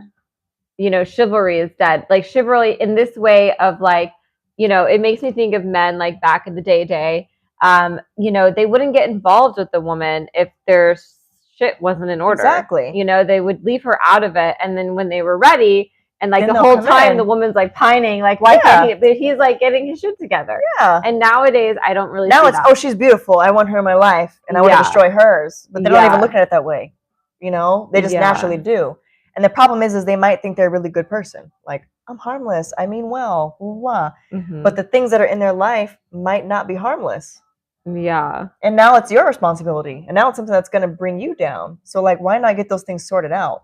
Yeah. You know, I understand that everyone wants love and everyone wants companionship, but you've got to get your shit together. And I think that all of us, men and women, have got to like get our shit together before we try to bring someone into it. Yeah. Because why are we trying to have more divorces? That's true. Why are we trying to have more breakups? Are you that selfish? Like, get your act together. I think people nowadays, because things move so fast, it is instant gratification. Like, people want things now. There's a lot more love bombing now than I think there was before. Love bombing. It's like fun now. It's like a game. Well, I think people just want it now. And it's like, what people don't understand is like, good things take time, you know, like, you know, you have to like build real intimacy and like really get to know someone. And then when you choose to be with them, it feels like you guys are making a committed choice. It doesn't feel like we rushed into it, or you know what I'm saying? Like, exactly. It's something more of like, you're more certain. Exactly. Yeah. I had a guy not too long ago want to take me out, and, you know, successful actor, all these good things, handsome, good looking, and like, you know, he was very adamant about me going out with him. So I finally was like, okay, whatever. I've known him a while. Let's go out. We went out. And immediately he's just like, so what's going on with you? And I told him what's going on. And I'm like, what's going on with you? And he's like, well, I'm going through a nasty divorce right now. Oh, no. She's going to take my kids across the country and to New York. And I'm thinking in my head, he's like, yeah, we were in court early this morning. And I'm sitting here, I left my house. I got dressed and left my house to go have dinner with somebody who is going through all of these things. And it's like, are you really trying to drag me into that mess right now? Yeah. Like, is there nothing in your body that says, maybe I should wait and get this sorted out? Or is it such a selfish thing where it's like, no, I got to have her now? It's like, about instant validation, that they feel like validated knowing that they're going through this thing, but they have you at dinner. So it makes them feel a little bit better about their situation, which is selfish because so it's like freaking selfish. You and do I'm not like, need to get ready to go to that date. No. But I'm like, you really are going through all of this in your life. Like, this is something that's mentally weighing on you. You're worried about this at night. You're up at night about this. But all you can think about is dragging me into it. Right into the midst of it. People don't want to be alone in their problems. And that's the thing. I'm trying to be alone without your problems. Yeah. So, I mean, leave me alone if you have problems. Okay, wait. Let's just say, for example, not that this was ever going to happen, but let's say you did get involved with this person. Your life would become so chaotic. So, and it's like, you don't have time for that. I don't have time for that. Nobody has time for that. We are all trying to do our best, get through life, before the asteroid hits. So it's like, we don't have time for that. Exactly. And it's also like, I understand like wanting to find love, and I understand all of that, but why not make sure you're healed inside? Why not sort out your finances? Why not sort out your direction in life? Have you figured out who you are yet as a man or a woman? Why just rush into it just because you're physically attracted to somebody? You know what I mean? Like, do you feel like you meet many of these people who take the time to sort out their life before they? Yeah. No. Where are these people? No, I don't. Yeah. Unfortunately, I don't. Like I said, it's tough out here. Yeah. Dating is tough. Well, out here, yeah, it is. And they're out there, you know? Do you guys have any questions about this? Hold on, I want to see what you guys have to say. Do you guys have any questions for me regarding the dating topic? I want to answer. Imagine the decoration needed after the asteroid hits. What? Oh, yeah, sorry. I threw the asteroid in When I first saw you, MacGyver, I knew you were the one for me, yet I had doubts that you feel the same. Your name is YouTuber. What am I supposed to say about that? You want someone to vent to? So true, Sharon. Random question. Did you ever finish Cyberpunk? No, I never even started to hate. The dudes who are young and have shit together are exploring options, sadly. Well, I'm telling you, this guy was in his late 40s. Oh, no excuse. Would you date a Christian? I'm a Christian, so of course. What is so great about being in a relationship? Good question. We're still trying to figure it out. What qualities do you look for in a man? Ooh. Protection, providing, problem solving. Oh, I love that. Can you protect me? Can you provide? And can you problem solve? If you can do all three of those things, and I don't mean just like, oh yeah, I can figure stuff out. No, can you actually problem solve if there's a problem? Or am I going to have to figure it out? I love how people are like saying something. It's so cool. What are you guys' thoughts on hypnosis? What? One time, Krista never fails to drop the mic in the chat. You feel me? It's about being real. One time, a therapist that I was working with was like, "Why would you pay another therapist to go get hypnosis with them and just rush through all your problems? You want to like really work through them." And I was like, "Do I?" But anyway, when was the last time someone surprised you, like good or bad? And then we're gonna get to people's questions. Surprised me? Yeah. Okay. Good or bad? I do want to go back to what we were just talking about too, because I have some more to say. Okay. Someone surprised me? Like they surprised you maybe in a good way. Like maybe you know, like when I've been like ultimately just surprised, probably the day after your book released. Oh, did something happen? Oh, okay. Yeah. Yeah. Ultimate surprise. Yeah. Where you just not expecting this. But what it truly did was make me surprised at myself. For like kind of allowing it to happen, if that makes sense. Or at least releasing what I needed to release in order for this to finally happen. Yeah. I guess that's what I'll say about that. Before that, I don't know. There's things that I'm really happy about. Like my brother right now he just bought a house in Florida with his family, and he's got 2 beautiful kids, my niece and nephew, that I'm absolutely obsessed with. And they just told me that they're about to have another one. Oh, and yeah. I'm amazed about that. And I don't know if surprise is the right word, but I'm so happy to see them happy and settling and figuring things out. And I think that's tough for a lot of people nowadays. Yeah. To just do that. So I don't know. I don't really know if I answered that question correctly. Oh no, you did. Yeah. I guess like sometimes you might be worried about something or how it's going to turn out, and then all of a sudden everything works itself out. Yeah. And sometimes that's a surprise. You know, like, oh wow, I didn't know if it would happen so soon. You know, or. But I guess like going back to like how you do have such good intuition, like, and you can kind of read people. Has anyone ever surprised you? Like you read them one way and then they surprised you? Absolutely. Like, yeah. 100%. Yeah. And that was the day after. Oh, really? Okay. Yeah. Oh, interesting. Yeah. Ew, guys, so juicy. Yeah. The thing is like I said, we're not in control of anything, and we don't know literally anything. So. So I'm gonna get to a couple questions that you guys left on Instagram. So actually, I think you might have mentioned their name, Sharon, a few times. Yeah. So Sharon said, asked, who would play you in a movie about your life? Sheesh. I'm not old enough to be there yet. But who do you think who do I think would play me? Like what actress right now? I would have to audition. Yeah. I'm not the kind of casting director that's just going to pick the person who was in the last movie. I'm a person that really truly believes in auditioning. What do you think that person would need? Like what characteristic to play you that you would like really need to see first, like off the bat? Like how would a certain level of fearlessness. Fearlessness. That's for sure. Yeah. A person who's very comfortable in their own skin, or at least the skin that people think that they are. I think for my whole life, people never knew what race I was or what ethnicity I was. And it's everyone's favorite question to ask what I am, what I'm mixed with. I'm Black. I'm Black, Native American, and French. People are always so shocked when I say that. But yeah, those are my races. And I look different depending on how I do my hair. My hair is straightened right now, but my hair is normally big and curly and light brown. So it really depends. And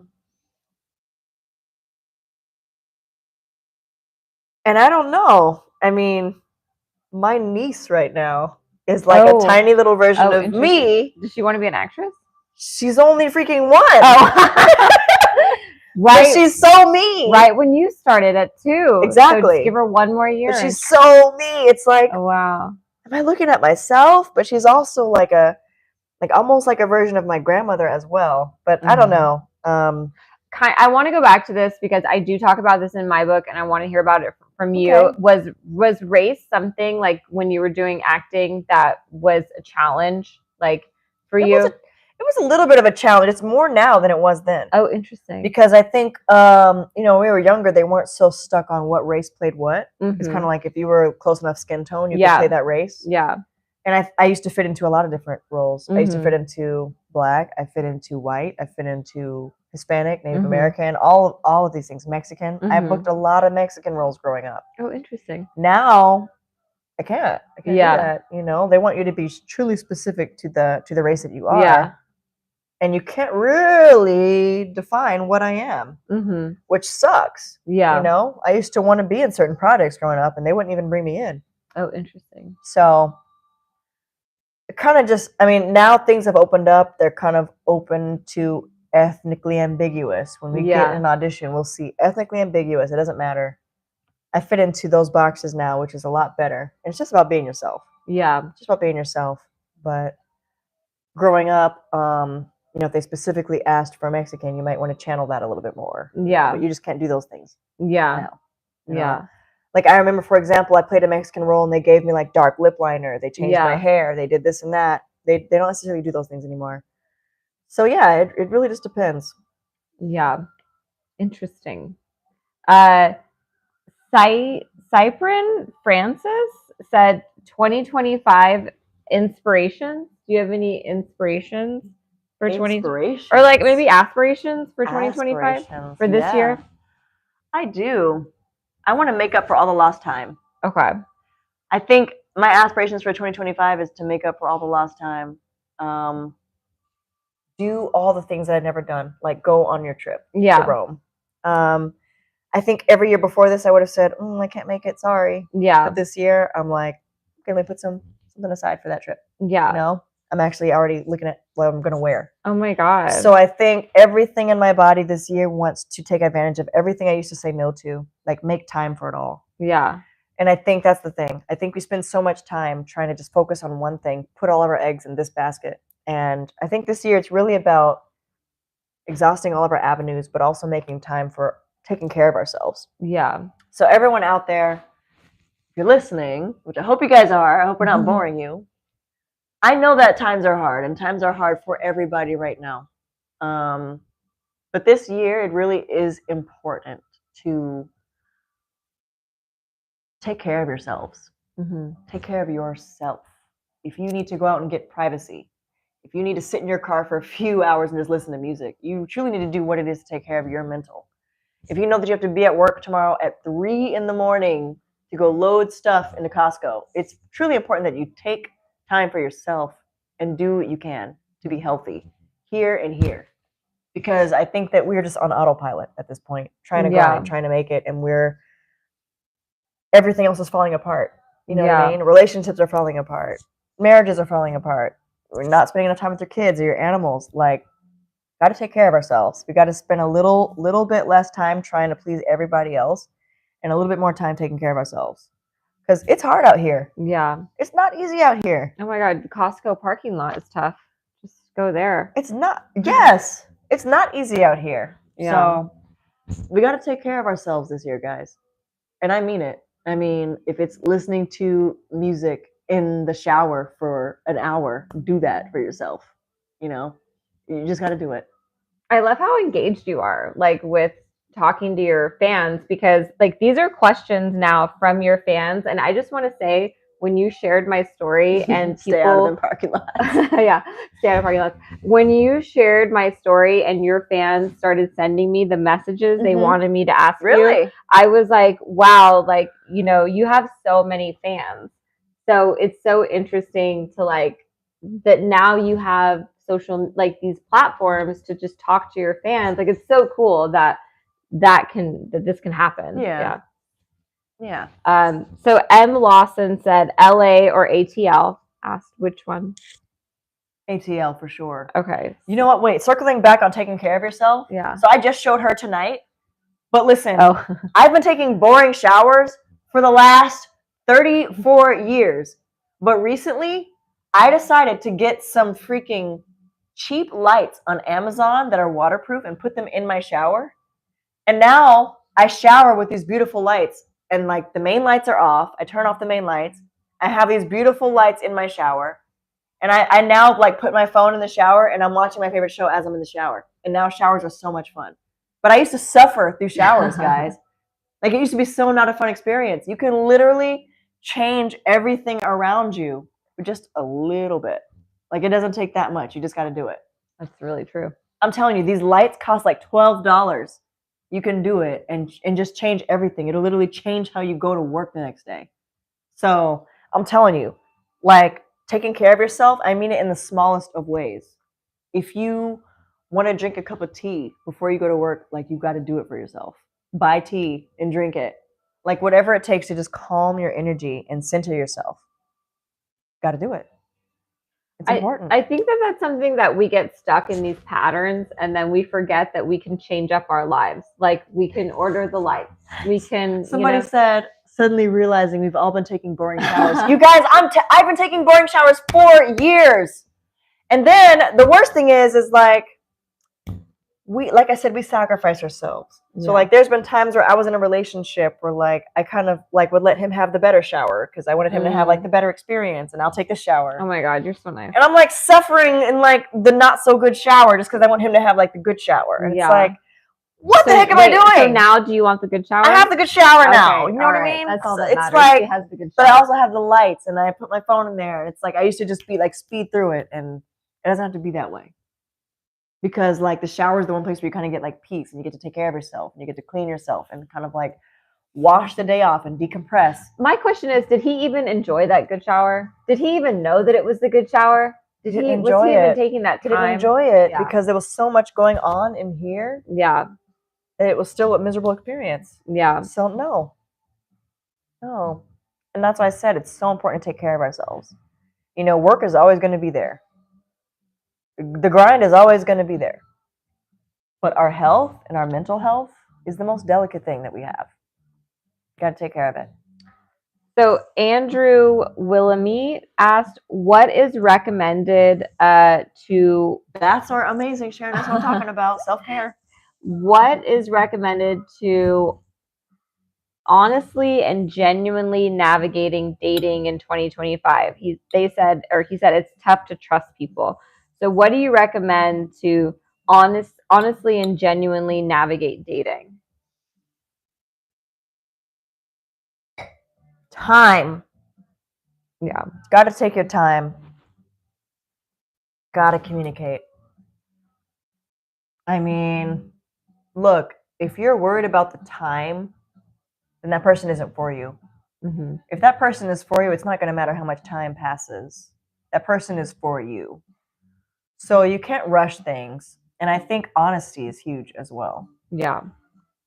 Honesty. You got to just be honest.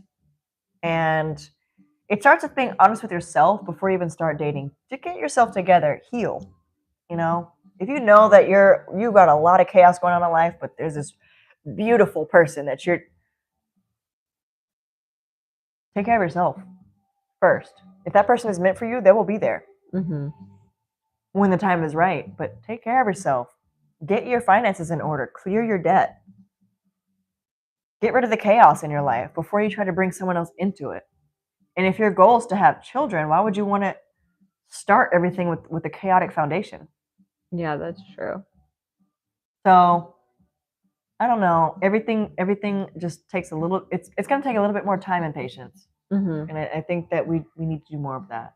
Yeah. I think Instagram has kind of allowed everyone to just like speed through everything and constantly look for the next person to infiltrate. And it's kind of like, no, it's ourselves that we need to really worry about. Do you usually talk this much about dating on podcasts? Not really. Okay, good. Sometimes I do talk about it on stream though, right, guys? Oh, you do? Like we have been talking a little bit about dating on streams. Good. No, usually it's all on podcasts. It's all about like career stuff and this and that. The last podcast I did, we did touch on dating a little bit. Okay. And it was funny. But it wasn't with a girl. I was talking to another guy. Mm-hmm. So I think with you, I can kind of dive into a different... Yeah. Which I kind of Have you ever done another girl's podcast? Never. Oh, interesting. Which is why I wanted to do it. How many podcasts have you been on? Let's see. 1, 2, 3, 4. Like a lot. Like 4 or 5. Okay. I'm very picky when it comes to podcasts. Honestly, I usually only do podcasts that kind of pertain to like a certain project that I'm doing. Mm-hmm. I did a couple of podcasts that were for like this comic book movie that's coming out at some point, but it's like never coming out. And the last one I did was just with a really close friend of mine, someone that like I kind of grew up with. I saw that podcast. Really fun. Did you just post about that? Yeah, that was really nice. It was so fun, and I just got to like let go. Yeah. So I definitely want to do more of those. I think, and I think before I was always a little bit too shy to do those. Like, no, we're not supposed to get personal, but. I don't think I care anymore because I think what people really want is to know the real you and what's really going on. Mm-hmm. And Twitch helped me with that. My maze runner's here. Like, that was something I never thought I would do. Yeah. Twitch streaming. So what got you into that? Video games, because I've always been a person that plays video games. Uh-huh. And there was this video game character that we all know. The likeness was a little bit based on me. We all know it at this point. It's solidified 3 years in. I think a couple people asked about that. Yeah, like we're not dodging on the subject anymore. Yeah. So I guess I'll say like it started with that, and the fan base that came to me after that game came out. It was kind of like, you got to do a Twitch, you got to play, because I was always doing TikTok. I was always doing like Instagram Live, playing video games and stuff like that on Instagram Live. And like, you got to do Twitch, and I was like, what is that? I don't have time for that. Like, I'm on a show. I don't have time for any of this. But I finally decided to do it in 2021.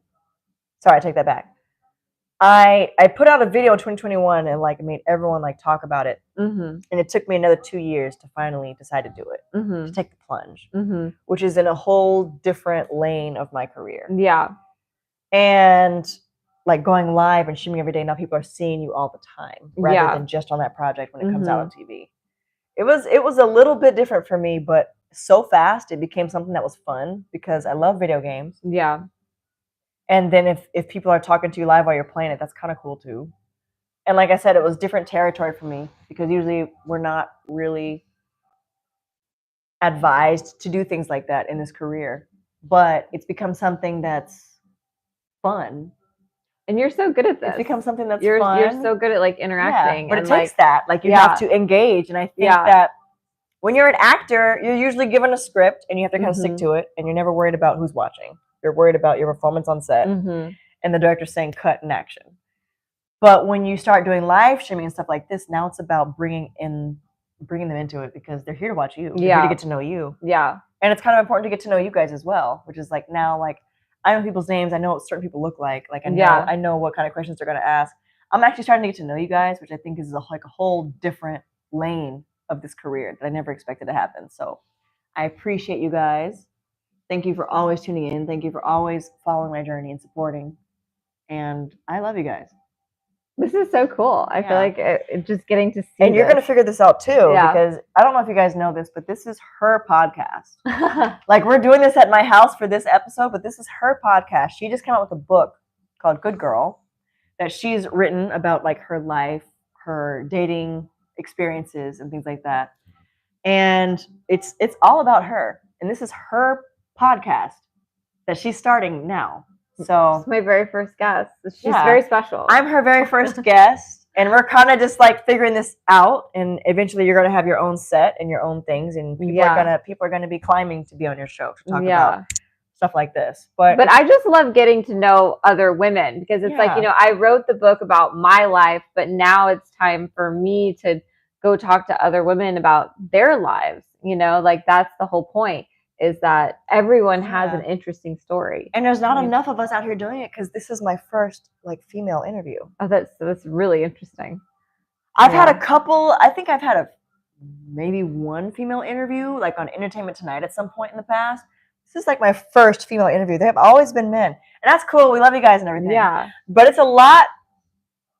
it's really cool to like have this experience, and not only that, but talking to someone who I consider a close friend. Aww. Like on my list of 5 people that I truly love in this world, you're here. Aww. So it's like this is so cool. I couldn't wait to do it. And like Sergeant's at our feet, and Sergeant's here. He's so comfortable. We're in my house, like.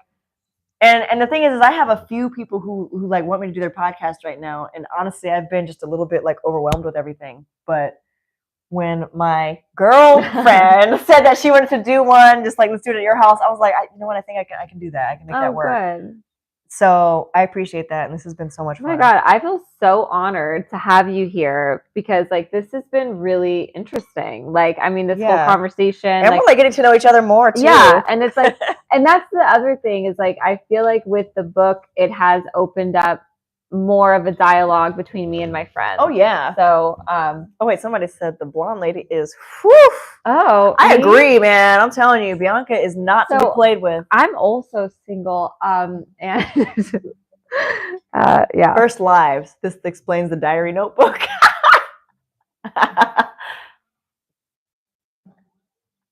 I literally had to pull this out of like oblivion. This is my journal. I have so much. Thank you for the hand hearts. Congrats on podcast number 1. Yeah, guys, this is her first. Thank you. So subscribe to my YouTube channel. Make sure you share it with your friends. I have a few more questions from people from Instagram, and then I want you guys to ask questions. Yeah, we're going to let you guys have the floor in a second. So Omaric96 said or asked, what do you look for in a guy? And we kind of talked about this. Yeah. But yeah.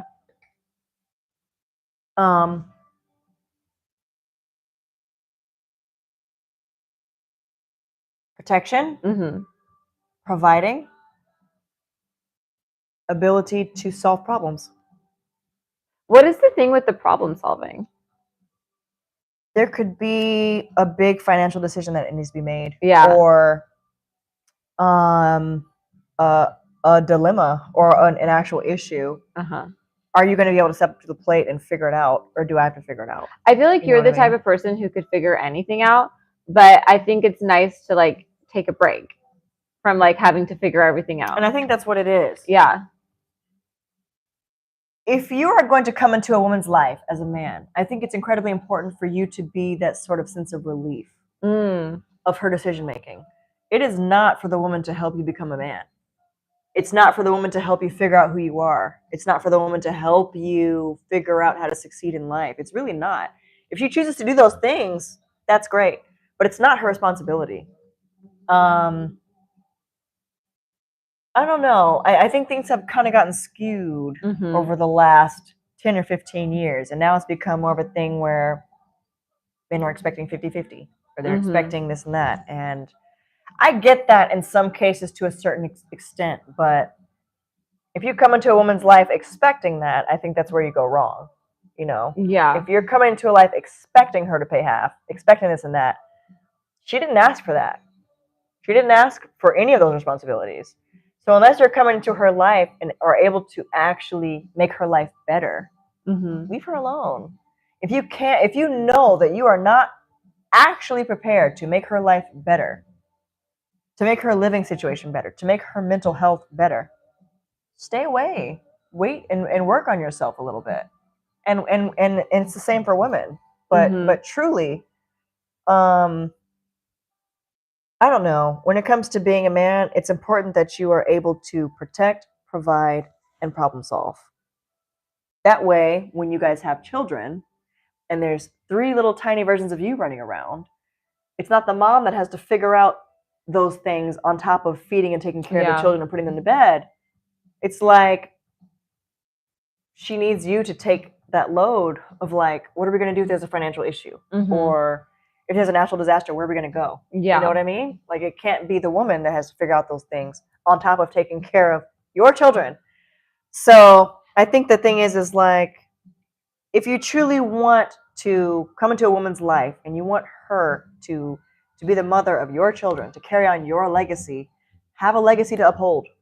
Oh, wow. That's a good one. I think there's like this weird thing now where every guy, like, not every guy, but like there's a lot on social media of like continuing the bloodline and like finding the perfect woman to like carry on your genes and carry on your last name. Are you proud of your last name? Can you be proud of yourself? Yeah. To start with. So before you want that out of a woman, do you even have a last name worthy of being proud of? Oh my God. Tristin Mays. Why are we just... I mean, those are facts. Why are we just saying stuff here? Yeah. Like, why don't you have a legacy worth being proud of first before you try to just have a woman take it all on and birth children?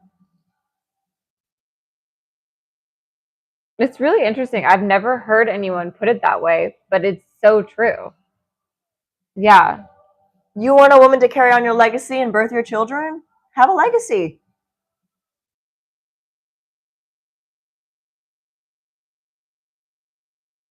Those are facts. Wow. I think we just need like I feel like I need a minute to reflect on that. I mean, this is knowledge. Is this charm school or what? Exactly. That's me. Jesus. If I'm going to bring kids into the world with the love of my life, I'll protect them no matter what with my wife. I'd love that in the future, not going to lie. You feel me? Someone said, aura. That's what I'm talking about. Hold on. Let me see what you guys have to say. Damn, you're right. I'm changing everything in my life as a man. That's right, Noah. Be the man you want your daughters to find. Everything in my life right now as a woman, I'm like, I got to write some notes down. Somebody said, I rebuke whatever's going on here. Someone said, witches? You're hitting and spitting.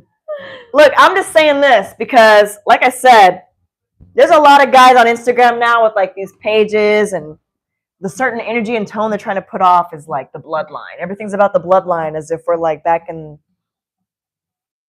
the freaking medieval era. But it's like, if you haven't figured out who you are yet as a man, why are we trying to continue the bloodline? Yeah.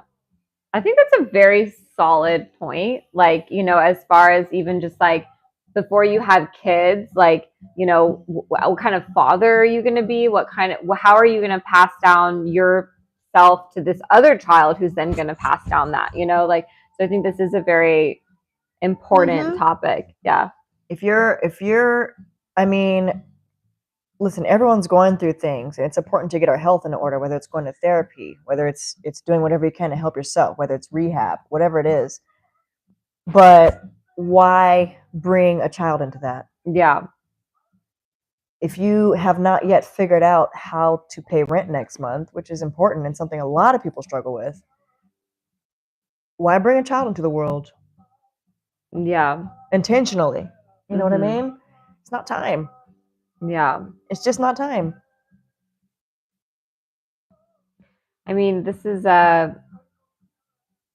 real. And people are conscious of making decisions. If it's a mistake, that's one thing. Yeah. But people are consciously out here making this decision. Yeah. It's like, take your time. Yeah. Because why add on that much more complication to your life? Yeah. And onto this new person's life. Yeah. No, I couldn't agree more with that. I feel like that was my epiphany for the day.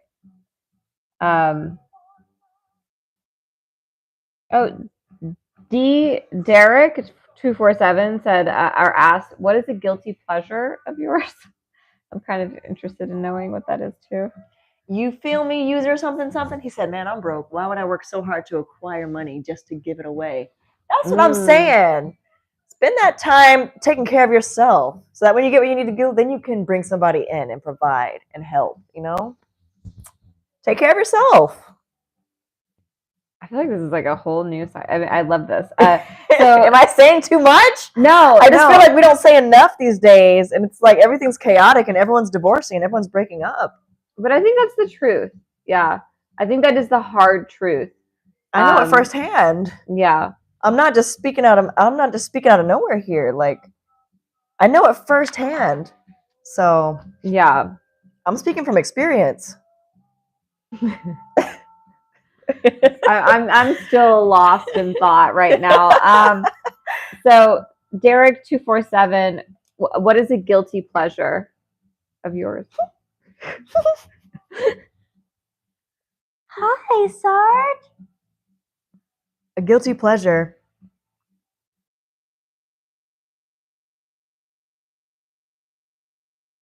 I mean, there's always rosé. Okay. Guilty pleasure, I don't know. Like I said, I love video games. I love just going out and having a really good time with friends. Yeah. Guilty pleasure. Like, do you ever buy something that you're like, oh, this is kind of like, you know, but like, it's what I really want. Like, I don't know. Like, I do like to spoil myself. Yeah. I do. And I don't do it enough, but every now and then I'll be like, I need to go shopping. Yeah. I need to get some new stuff. I will hold on to the same outfits for 5-6 years. And then I'll realize, wow, I really need like some new clothes. Yeah. I love to shop. And you guys know I love to wear all black. So I'll end up buying the same stuff that I already have. But I don't know. Taking care of myself, spoiling myself. I like to do that. Do you have a favorite store that you like to go shopping at? Ooh, there's this one awesome store called Revolution on Melrose that I really love. Okay. But then I also love to shop on like Pretty Little Thing, Nasty Gal. Yeah. Dolls Kill. Yeah. You know, Goth and Rock. Instagram also knows me now, so it throws stuff constantly in my face that it knows I'm gonna like, and I'm not gonna lie. Now I just order it, and a lot of the stuff is like super reasonable. Yeah. Like this right here was probably like $14. Oh wow, that's nice. Yeah. But it's one of the favorite things that I own. Like I wear it almost every day. You're just so film noir like tonight. Like there was a second when you were down there looking at your phone and you turned back and like the way the light hit you, you literally look like you were in a movie right now. Yeah. But you know what? That's how it should feel. That's how you should feel every day. Yeah. And like I buy stuff like this because I would rather feel like that than feel not my best. Yeah. You know what I mean? Like I literally would wear this as pajamas. Yeah, it's so dramatic. Yeah, I literally will do that, and it's not because I don't know. It's just because like I want to feel good, whether anyone's here or not. Yeah, And it's still reasonable. It just depends on like what you're choosing to get for yourself. Yeah. How you view yourself, you know? Like my mom, I love her so much, but she'll like buy like a pair of pajamas and just like wear them for like the next 10 years. But it's like, you can do that. And I've done that before growing up. Yeah. But what if you buy something that really makes you feel sexy and really makes you feel good and just totally just changes the way you wake up in the morning? You know what I mean? If you wake up feeling beautiful, and you're gonna operate like you are. So there's a chapter in the book where I talk about going to Agent Provocateur, like for the first time. Your favorite store. And wait, your favorite store? Oh, okay. See, she didn't say that. Favorite store. And I remember like going in and okay, little naughty. Someone had given me their credit card. Ooh. And I was like going to go in and buy myself something. And I remember I tried on this bra and I was like, because my whole life I had like had Victoria's Secret or like a sports bra or something. And I went in there beautiful, Tali. And I tried on this bra and it was like the Rolls Royce of like bras. And I just felt so incredibly empowered.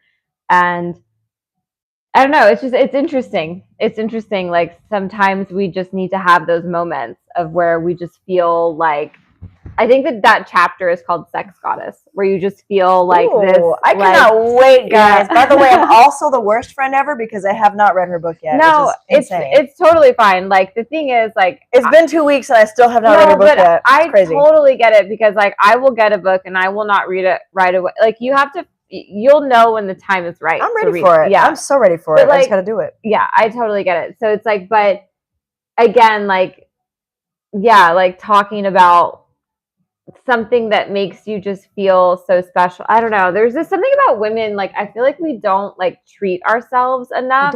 So like something that makes us feel like it's in our nature to take care of everyone. Yeah, instead of buying a furry robe. Do you know what I'm saying? Like that's the thing. Like we need to like go get that for ourselves or have someone get it for us, Absolutely. You know, like, and feel special. Yeah. And you know what, enough of that, like one day I'm going to do this. One day I'm going to dress like that. Like do it now. It really just depends on what you put your mind towards doing right now. You know? Because we, and I did a lot of it myself too. I spent a lot of time like specifically purchasing things that I felt like was right for me at the time. And one day I'll get that when I'm ready for it. One day I'll get that when I'm older. Why? Yeah. Why wait? If you want that now, get it now. It's the same price. It just depends on where your mindset is at and how you view yourself. You know what I mean? I feel like money is interesting. Like money is so fluid. Like it comes and it goes. It's like, I don't know. Like, so sometimes it is important. Like, the trip I took to Italy last summer, there was something really interesting about it because I like bought myself like a few things I had always wanted to buy myself. Like this is gonna sound crazy, but it was like this one designer I've always loved, Emilio Pucci, and I saw this like Pucci dress, and I was like, I'm gonna finally get it, and I got it. And there was something about that trip that I finally allowed myself to get these pieces that I really have always wanted, and it was just like I can do this, you know, can do this. Like, it's not just do it. Yeah, and like I really want it, so I'm gonna get this for myself. I think that's what that trip was about. Like I'm with my girlfriends, and I'm gonna get this for myself. Yeah, and I'm a woman. I'm a grown woman. Can do that. I can do it. Yeah. I think it took me like. And I learned it a little bit beforehand, but when I actually decided to like binge watch Sex and the City, that's when I was like, wow, I've really been holding myself back. Yeah. I really can just do this and do that. Yeah. And I'm way too worried about stuff that doesn't matter. No. You know? Buy that dress. Yeah. Buy that dress. Yeah. Instead of doing freaking DoorDash, just buy that dress that you want. It's the same price. Because the DoorDash might not even be good. It might be cold. So buy that dress and cook at home instead. I'm telling you, it's worth it. Yeah. Oh, you don't have to preach to me about that. I'm telling them. I feel like I'm so good about like I really don't take Uber anymore that much. Like I don't really Postmate stuff. Like I'm pretty good, but when it comes to like if I want that dress, I'm gonna get that dress. You'll get that you dress. Know what I'm saying? Because like ladies, Sharon. Yeah, I'm talking to you. Get that dress. Makes you feel a certain way about yourself. Okay, so a couple people asked, when are you going to release music? That's something I'm currently working on. Okay. Currently working on it. Okay. All right. Patience, but it's coming. Got some ideas. So those are all my questions. So now's the time for you guys to shine. You guys have the floor. You guys have the floor. If you guys want us to... I have released music, Charlie, but that's not the same. I was 15 years old. Poor Things. Oh, Elias, I love that movie. Oh, wait, what did I just do? I agree. Music. They said, are you Italian? Am I Italian? No, I just love Italy. I thought she was too, but... I'm not. What games are you into? What is the YouTube channel name? Oh, I don't know. It's the YouTube channel name is just Good Girl, a podcast by Bianca Malinescu. I think it's called Good Girl by Bianca Malinescu is the podcast on YouTube. Are you a Mac Riley shipper? Wait, what's that? A MacGyver and Riley shipper? Oh, I don't know. It's a little different for me than it is for you guys. I'm a Riley shipper, that's for sure. I think everything else would depend on the right timing and the right situation. But I'm more of a Riley shipper than a Riley and somebody shipper. I think Riley is kind of her own person. You know what I mean? Do I think her and MacGyver would be good together? I don't know, man. Sometimes it's better to just be friends. Yeah. And I think that's what we've learned a lot in dating. Mm-hmm. Is like sometimes it is better to just not date and actually stay friends. Yeah, or sometimes, just not be friends. Sometimes you'll realize that working together is where the love truly is. And then when you try to make it romantic, that's when everything gets a little bit different. You know what I mean? It may truly just be about the love you have for that person rather than the romantic feelings you have for that person. So I don't know. Like I said, it depends. What are these people? One question. If I ever wanted to get you a surprise gift, what size do you usually wear in dresses? Don't. She's a small. Do not do that. I am a small or small. Yeah, I am a small, but I would say don't. If anything, just send subscriptions, send tips, and then I'll buy what I've been eyeballing. Yeah. Make rap music. I just might. Who's the other girl? This is my friend Bianca Malinowski. Hi, guys. If you're tuning in late, I've known this girl for the last, 6 or 7 years? Yeah, it's been a minute. One of my closest friends that we literally don't spend enough time together, but she's one of my closest friends. People that I really trust and feel safe with. She's one of them. This has been so nice just coming here and like hanging out and talking about all these things and having all these people watch. Like this has been just I feel like I'm in the Addams Family house. Yes, that is my house. You're welcome.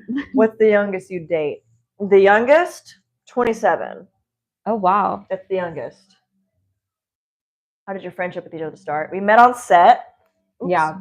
We met on set, and immediately her energy was just safe and beautiful. And we were distant friends for like the next 5 or 6 years. Yeah, because you were in Atlanta for years. Until I came back to LA, and I was like, wait, I don't know anybody here in LA anymore. And I think that's when we really started hanging out. I feel like when you came back. Yeah. See, if you could teleport anywhere, where would it be? Sharon, take a guess. Pillow fight, please. You wish. It's the oldest you'll date. 49. 1 year. There you go, Tally. Tally got it. 1 year from 50. Thailand for sure, Sharon. What did you get your daughter Wednesday for her birthday? Who are you guys? Oh, okay. There's 100-something viewers here on TikTok. That's awesome. And there's 42 viewers here on TikTok. I mean, that's not bad on the YouTube. I'm gonna also hold on TikTok. I'm gonna also post the TikTok live link. Where can I do this? It's so interesting to see like all these. Are you cool going live for like another 30? Oh yeah, that's fine. It's so interesting to see. This has been like a girlfriend get together. So much fun. Oh, Sharon, we love it. Thailand.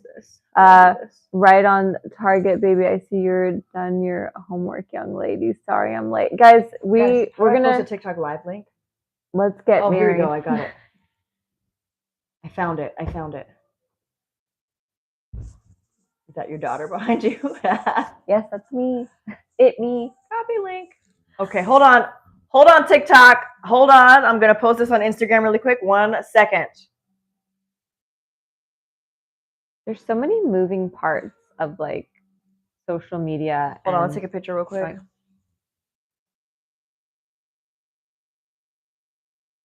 I like how we're doing this live on YouTube. Ew. Hold on, let's take a video instead. I like how YouTube is watching us post for Instagram. Okay. Hold on, make sure my bra isn't showing everywhere.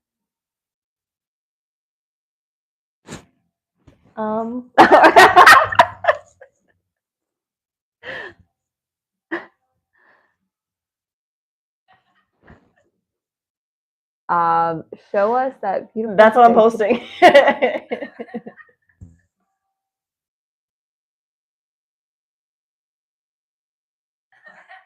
So guys here that are still on YouTube, subscribe to the channel, share it with your friends. This is going to be a podcast. It's going to be YouTube lives, and then they will stay on YouTube.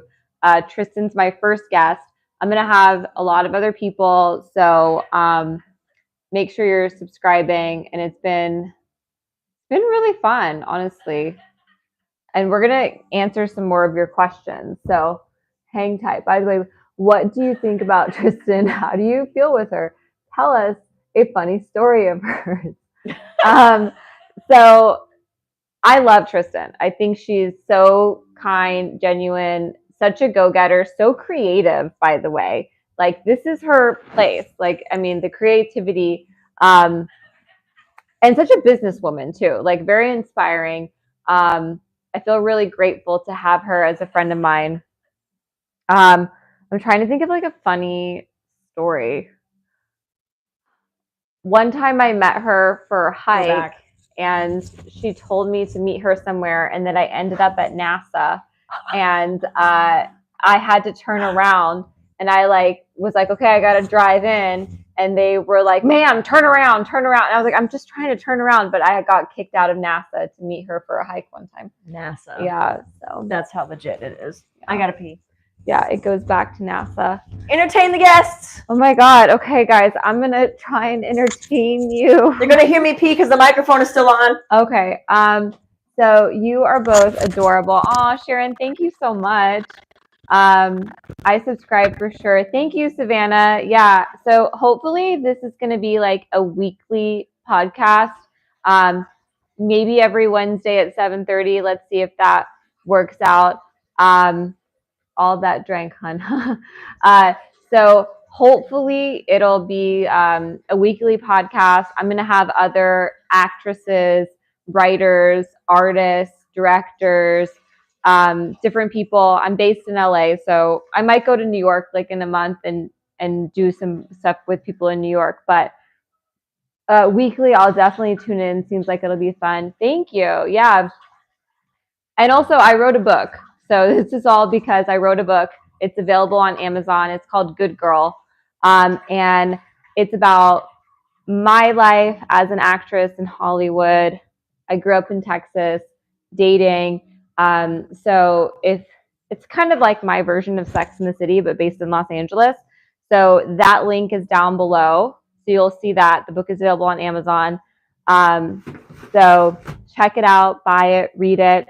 And the podcast is sort of inspired by, I have like a phone here and a phone here. So the podcast is like inspired by that book where I go and I interview people kind of based off what themes are in the book. So congratulations, by the way. Thank you.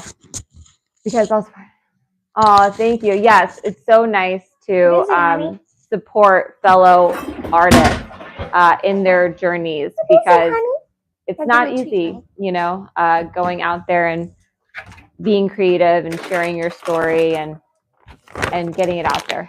Hey, Bianca, between us, thank you for doing this live. It's good to know so many things about Tristin. Oh, well, someone was like, it's good to know so many things about Tristin. Thank you for doing the live.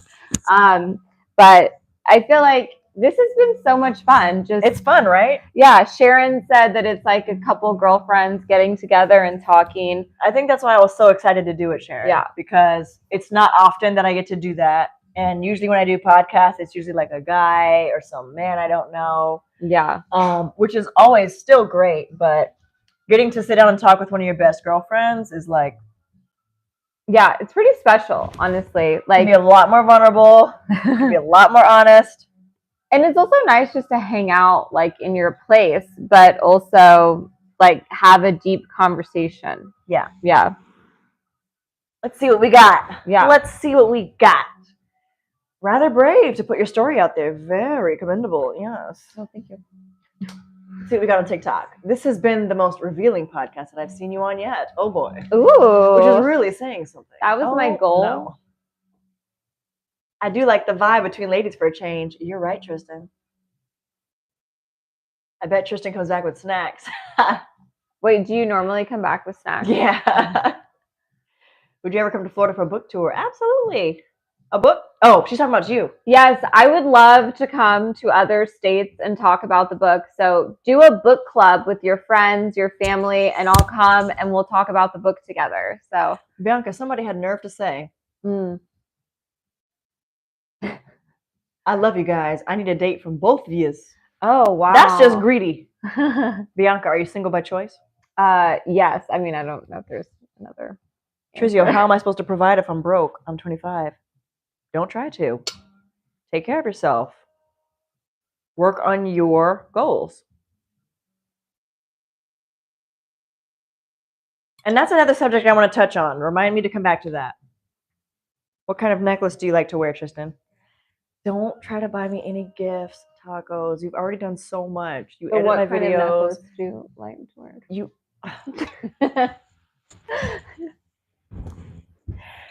I love crystals.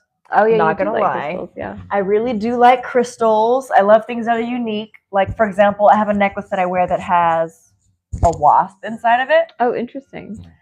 And I have a necklace that has a spider inside of it. Got those in Louisiana. The reason I got the wasp necklace is because I was shooting a movie in Louisiana that was absolute agony, but it was so much fun at the same time. It was called Night of the Wild. Do not look it up. Do not watch. And there was a scene that I had to shoot where we had to like run into this old abandoned car that was in the middle of a junkyard. And it was really in a junkyard in Louisiana. They didn't like really check it. And it was absolutely swarming with wasps and bees. And I mean, it was a problem. The cameramen were getting annihilated with bee stings. And I had to be in this car trying to help my friend to stop bleeding out with literally wasps flying around our head. You can literally see them in the shot. And I went from being absolutely terrified to being 100% like one with these wasps. Because it was a thing where it's like, you guys didn't check this. And at first, I'm like being a diva on set. I'm like, you guys got to spray. Like, there's no way we can get in here. I went from being that to literally sweating bullets, huffing and puffing, and acting my butt off in this car to get this scene. Because I'm like, you know what? I decided that, you know what? It'll make it even better if we see the wasps in the shot in this movie. And I'll remember that I did it. So I did it. And after that, we went to like an outdoor market somewhere in Louisiana, and I found this necklace that had like a little bottle. It was like a little bottle on the necklace, and it had a wasp inside. And I said, you know what, I'm going to get this because I think I became like a master of my own fear while I was out here. So the necklace means a lot to me. So all that to say, long-winded, I like things that are really like, they mean a lot. You know, things that you can't find everywhere. I feel like I'm never going to not be able to think about you being one with the wasps. I won't either. That was an unforgettable experience. Another movie where I met one of the best friends I ever had in my life. When was this movie? It was in 2014. Oh, really? In Louisiana, where I was born. I need to go back to New Orleans. I haven't been back in, God, like 17 years. Tristin Mays does her own stunts. Good to know. Yes, I do. She has her own wasp stunts. I'll take you to meet my family in Louisiana. That's if we're not already family. Tricio, when is it appropriate to ask a man for money when dating? Ask a man for money. Jeez. I don't think you should ask. I think a man should just give you something. Like, I don't think you need to ask, right? Come hang out with us. You won't be bored. Sit down with us. Like, I don't think I've ever asked a man for money. Like, I think like, yeah, I think like, yeah. Men have asked me for money. Oh. Sergeant, was that you? Did you ask mommy for money? Definitely wasn't Sergeant. Well, that's the only one who should be asking you for money. Oh my God, I'd give you some money. Tell Bianca I'm trying to take on a nice date to Italy. Me too, honestly. Oh my God. You want to go on a date in Italy? Let's go. Yeah, I'm me first. I'm half there. Yeah. Our Southern babes. Did they apologize after putting you in the scene with wasps? No. We had to get it done no matter what. It was on the shot list. That's the crazy thing about Hollywood is that... Stop it right now. Men have asked you for money? Yeah, unfortunately not a yes. I would take you on a date, Tristin. Thanks. Thanks. Where would we go, though? That's the question. That's what matters. I'll find a place. Are you guys members of Soho House? No. But we're frequent guests. Yeah, well, remember you wanted to get a membership at that one place. I did. I wanted to get a membership at the San Vicente Bungalows. The San Vicente Bungalows. Which my friend Medallion is a member of the San Vicente That's a Bungalows. cool name. Yeah. You know, I just don't leave the house enough to have a membership all the way across the city. Yeah, no, that's true. Maybe if I lived in like Culver City or something. I'm not going to lie, the food is not that good. I doubt it, but if we get married, we will be what? I'll have enough money for you and Sarge. You talking that talk, critical damage. Sarge looks expensive. I'm the one who provides in my home. I have a chance, so why not for you? That is the coolest thing I've heard a man say in a long time. Hey, to show Bianca the TikTok I edited to you. She will love it. I will. Did you see that I posted it on TikTok finally? I will date Miss Mays. Thanks. Did a man want to borrow money or did he expect it to be a gift? Yeah, it was a situation where he was in financial trouble and we were dating. I'm trying to think if...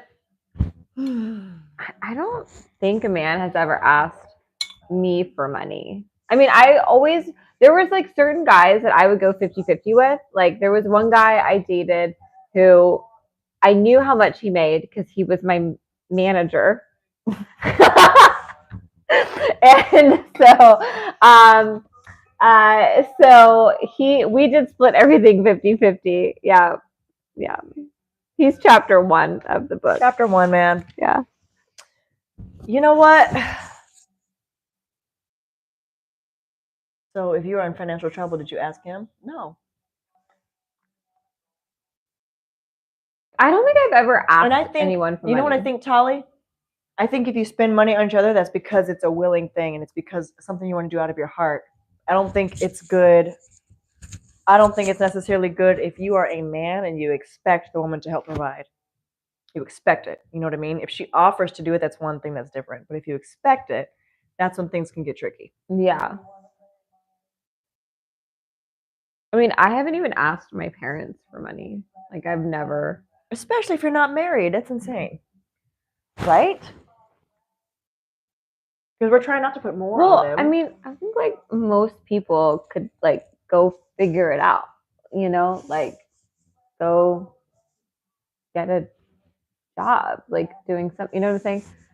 So, I mean, I always have, like, I've had so many different jobs like in my life, but it's like I always figure it out. Like I'm always like, you know, I can go do something. I can go deliver food. Like I can go figure it out, you know? And that's the thing. A lot of people nowadays aren't really trying to figure it out. Yeah. And that's why I said it's important to not put all of your eggs in one basket. It's important to find other things that can help you. Yeah. Because you cannot just depend on one thing to be the end all. Like we're in a time where like you really don't know what it is that's going to bring you that income that you need. And everything's getting more and more expensive. Everything's getting higher and higher. You have to have several different things that are bringing in an income. Yeah. You have to. Yeah. There was one thing I wanted to touch on that I said, don't let me forget. A man is supposed to be the provider and leader in all things. And that is very true. Critical damage. I think in the last 15 years, men have kind of decided that isn't the case anymore. And it's tricky. That one's kind of a touchy one. Tristin, I don't think I've ever seen you post about working out. How often do you train and what's the goal you have for training? Yeah, there's just some things. There's a lot of things I don't post about. There's a lot of things you guys just don't and will never know about me. I don't know if Bianca has more questions, but I want to ask, what's one thing a man could do that would make you feel like he's already part of your story? No.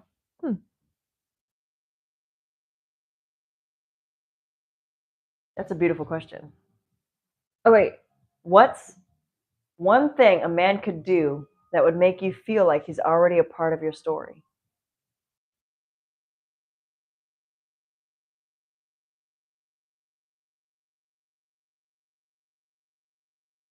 Is that a question for you or for me? I don't know. It's for both of us. It was for you, actually. Oh, okay. I was waiting for you to answer it. What's the question? What is one thing a man can do to feel like he's a part of my story? Bianca just throws caution down a bottomless pit. Do you think it's wrong for a man to expect a girl to make him food? Do you think it's wrong for a man to expect a girl to make him food? Expect it? I think if she's the better cook, but if he cooks better, he should make food. My opinion. Yeah, it kind of depends on who cooks better. I mean, yeah. Do you want her to make your food? It's like, for example, I dated a guy once who was from Nebraska and he made really good steak. And it's like, I was never going to make the steak. He needed to make the steak. I could make a salad and then we could put the steak on top of the salad. But it's like, we all knew what we were better at, you know? My take on that. It's for Tristin, but you can both answer. Tristin. Oh, about what? What's one thing a man could do that would make you feel like he's already a part of your story? One thing a man could do. So poetic. You know what? Honestly, this isn't just for me. This is not just for me. I think one thing a man could do with any woman to make her feel like he's a part of her story is understand his role in the relationship. Understanding who you are as a man. That's the first thing. It's not even about us. It's about who you are. Because, like I said, when it comes to sharing a life with somebody, unless you can help make their life truly easier in every way, there's really no reason to do it. There's no reason to get involved with someone. There's no reason to move in with someone unless they can make your life better than what it already is. Yeah.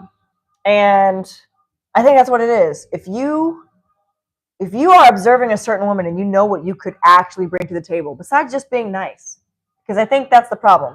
Alexa, stop the music. Oh, turn off the music. I got to stop the music for this because, and this does not just apply to me, but there's a lot of, and I'm going to talk to the men for a second. I want you guys to listen. This is not personal. This is not singling anyone out. This is something I truly think men need to hear. And if you hate me after saying this, it is what it is. But I think a lot of men need to understand that when you are coming into a woman's life, it is truly important for you to be able to make her life better than what it already is. You know what I mean? It's not just about getting with that girl that you really want. It's not just about being a nice guy or being harmless. I mean no harm. No, we get that. There's a lot of people in this world. There's a lot of men in this world that are nice. You truly need to be bringing something that makes this woman's life better, whether it's physical, whether it's mental, whether it's spiritual. If you can truly bring a sense of peace and comfort and safety into this woman's life, that is what starts a good foundation for a marriage. If you are coming into this woman's life expecting her to help you grow, expecting her to help you figure out who you are as a man, expecting her to help you reach your goals, you're automatically coming into it the wrong energy.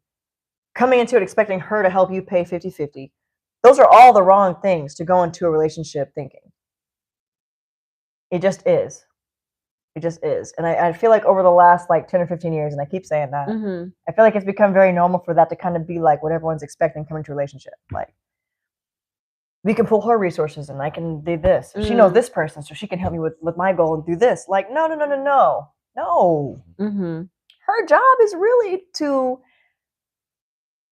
cook and clean and make you happy and take care of the house and raise your children. Her job is not to help you figure out who you are as a man. Mm-hmm. Her job is to keep you positive. Her job is to uplift you. Her job is to remind you how important you are and how much you are valuable to this earth. But her job is not to actually help you get there or financially support you or financially help you or any of those things that have come into play in the last couple of years. So I truly think it's important for men to like kind of reevaluate where they are in life before bringing a family into it. You know what I mean? I think that's the thing that's going to help the divorce rate slow down. That's what's going to stop the arguments. That's going to stop the domestic violence. And like I said, social media is detrimental because there's so much access to so many other people. And it's like, as soon as a guy gets attraction to you, there's another girl that's popping up that he's like, oh, she's even better. I can get with her. And now they're playing both of you, like whoever kind of accepts him first. It's like kind of a big game for everybody. Yeah. And so I don't know. Like I said, that's why I said it's tough out here. It just takes time to really get to know someone, what their intentions really, really are. And I just think the roles have kind of like tried to even themselves out. And the truth of the matter is they're not. They're still not. So unfortunately, women have had to become a lot more capable of a lot of other things they normally would not have done. Only because men have kind of lowered their value in a relationship. I mean, we have kind of figured out how to do everything ourselves. We figured out how to financially provide. We figured out how to do everything.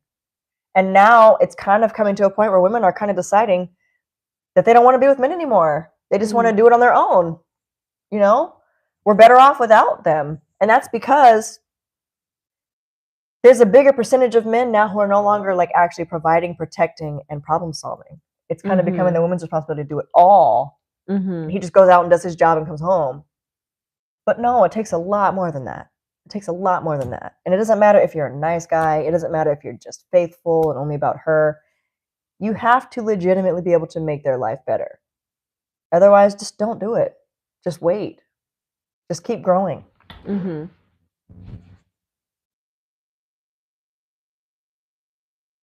see what he's saying, Tristan? You expect him to provide, but can't expect you to cook food for him? I see the issue now. Well, I mean, like I said, it depends on the person. A real man takes care of all his personal tasks in life independently, so he can be ready to do the same for her in the world. Taking care of the woman, I'm going to be with her my life forever. It's, I don't know, it's beautiful. Providing gives me it's cool to do it. I feel like a good man providing home. There you go. You have the right mentality. I mean, Tristan, I feel like you should give like relationship advice. Like you should have a podcast like about this. Maybe. What's going to stop drama is women to choose properly, not be attracted to drama. Yes. Yeah, that's true. What if you both have properties? Should the man take over the finances for all properties? No.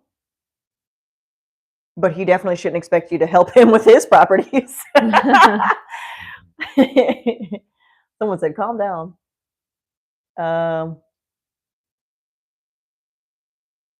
Absolutely, Dolly. Women are there to provide a safe space. Also, if you can make her laugh, she won't focus on your financial status if you're doing well. I mean, laughing is definitely important. But on that note, Andres, I think what's happening is like,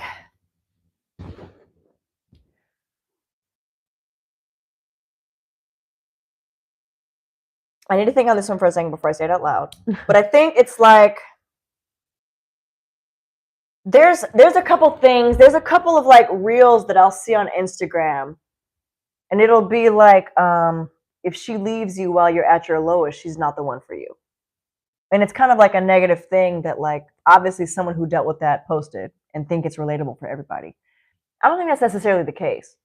I don't think it's necessarily a woman's job to hold you down when you're at your lowest if you're not absolutely trying your hardest to not be at your lowest. So what I think is like, there's like a certain amount of men out there that think that because they're really nice guys, a woman is supposed to stick right there beside them no matter what, because they're nice or they mean well or they treat her well.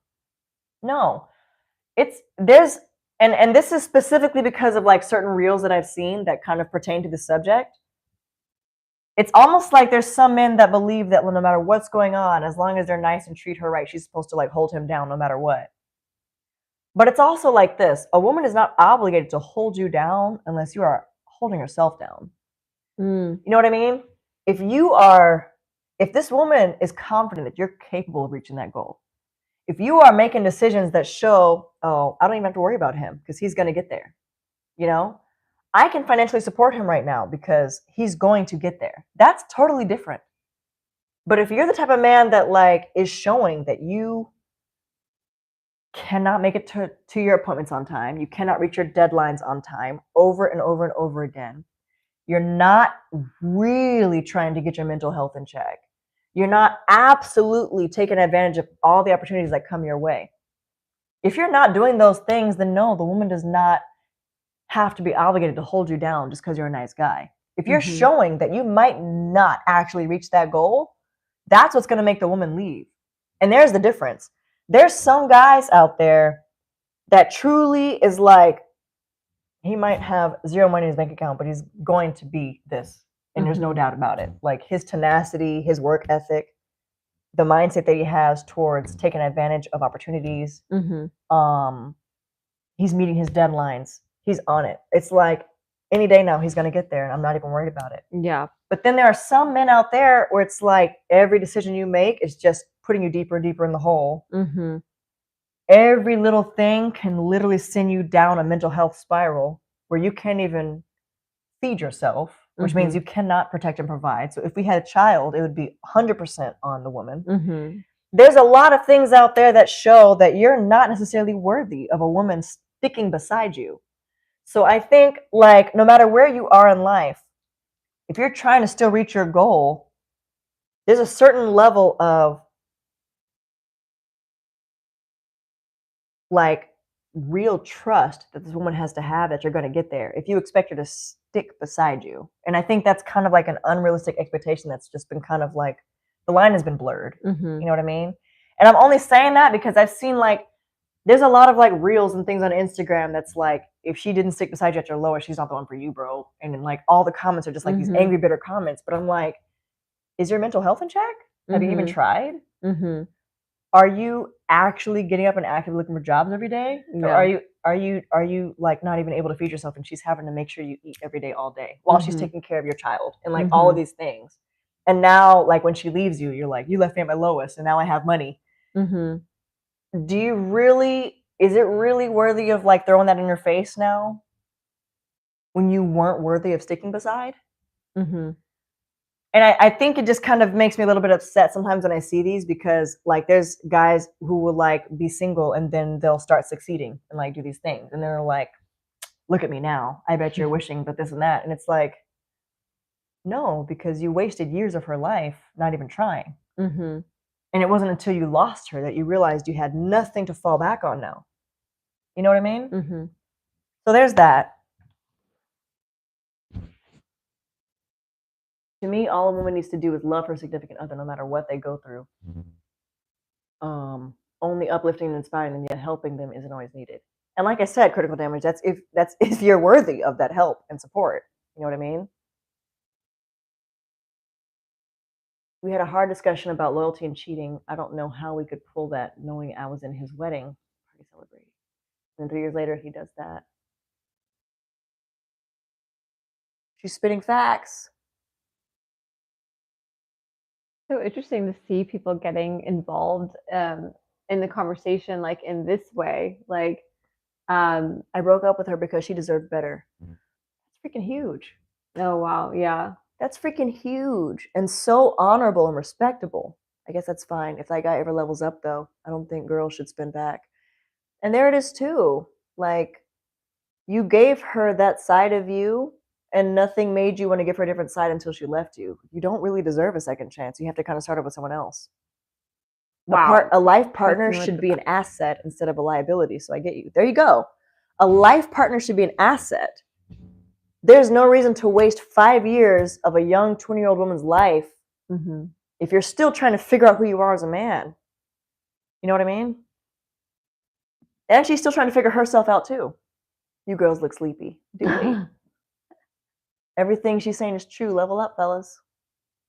Most people want the ready-made package. And that's true too, Riley. I provide for my family and I'm a woman. My husband stays at home. I wear the pants. I make him my bitch. Well, cheers to that comment. You are totally right, and I wish I knew this so many years ago, but it's okay because I know I can count on myself. I'm an amazing person. If a man has enough financial stability, he wouldn't need it. Therefore, he can do more for the both of them. There you go, critical damage.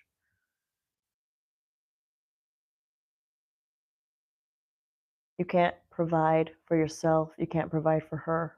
Walk. Agreed. What level I got to be at to have you by my side? That's a good like, question. I want someone who's building an empire alongside me. And that's true too, Tali. I'm not just putting this all on men. I'm not just saying that men need to be the ones working and going, like, it needs to be the women too. But I think the thing that gets twisted is just like, it just seems like lately men think that a woman is supposed to stick beside them no matter what. And I think it really depends on the what. Because not everyone is worth sticking beside. It doesn't matter if you're nice. Just saying. A lot of people are nice. Yeah. My gosh, Tristin, you have me thinking about so many different things. Like,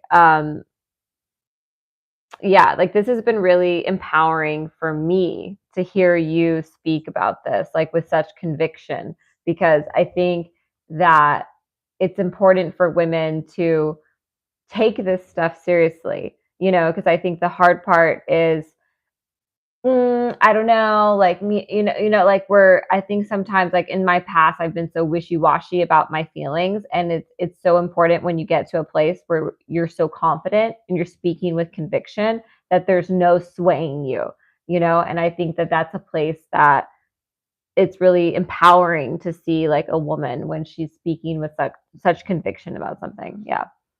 So. And that it just takes trial and experience. Yeah. That takes heartbreak. That takes pain. That takes dealing with and experiencing it. Yeah. And really deciding for yourself that, no, if I'm going to share my life with someone, this is how it has to be. Yeah. And that's how it should be for the men as well. If you're going to share your life with a woman, she has to be making your life better when it comes to peace, when it comes to taking care of you, taking care of your mental, taking care of your strength. Like, if she's not providing those things, there's no need to be with someone just because they're pretty. They need to be actually helping you in your life. Mentally, physically, spiritually. Otherwise, what's the point? Yeah. You're just going to break up. Yeah. And need therapy. Yeah. And need lots of therapy. All right, guys. I think we've talked enough. It's not about money either. It's about teamwork together. There you go. It's about your communication. It's about your ability to understand each other. It's about your ability to solve problems. I mean, what's the point of arguing nonstop if you're not going to actually find a solution? Yeah. And I think I don't like arguing. I really like discussing. Mm-hmm. And unless you're actually trying to hear the person's side, what is the point? Otherwise, it's just a race of who's right and who's wrong and trying to prove the other person wrong. You should really be trying to figure out the other person's side, where they're getting these feelings from and why they think this way. Mm-hmm. And until you can do that, you're just going to be arguing. There's not going to be any resolution. It's going to happen again the next week with the same thing. Yeah. So relationships is about truly understanding and communicating and truly understanding the feelings of this person and not taking things personally. Not everything is to be taken personal.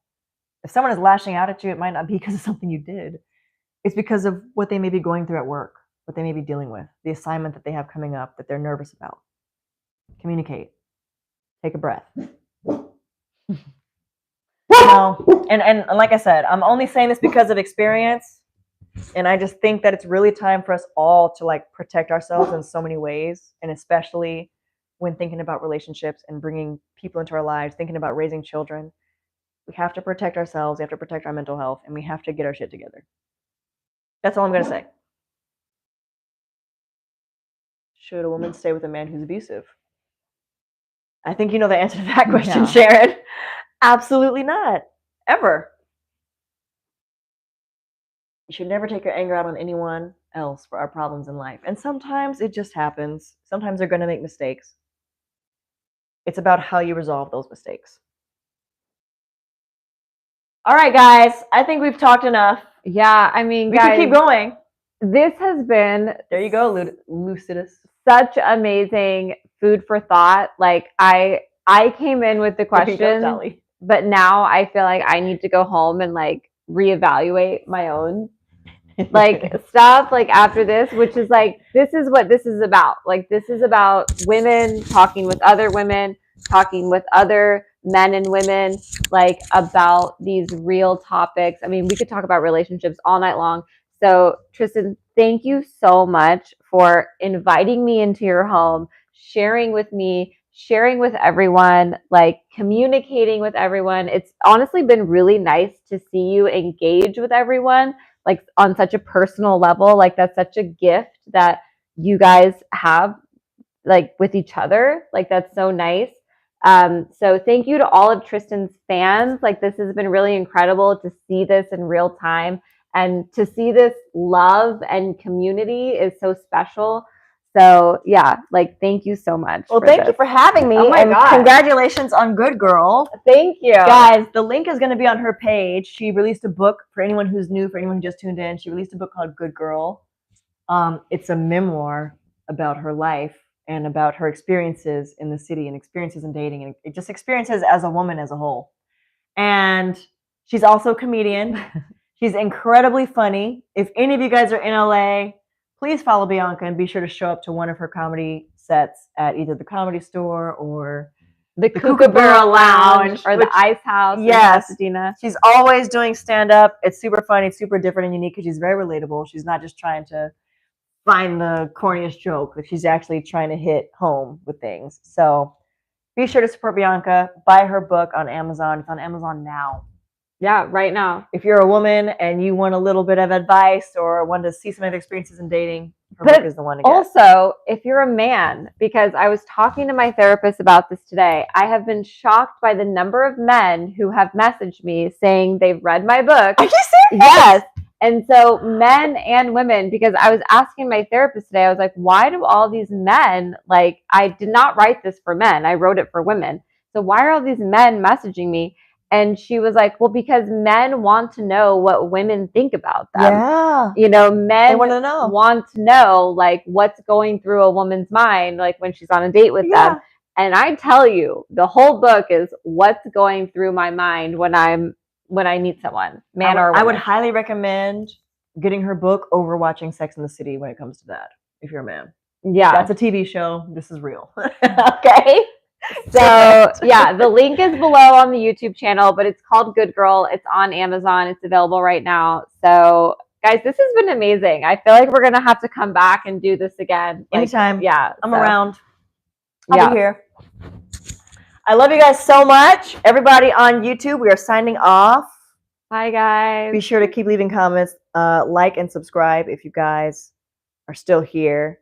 And be sure to order the book. Sharon ordered it. Oh my gosh. Awesome. Thank you, Sharon. You're going to love it. It's just what we're talking about right now. Good night, you guys on YouTube Live. Love you all so much. Thanks for tuning in. Be sure to tune into her next segment. Take care, guys.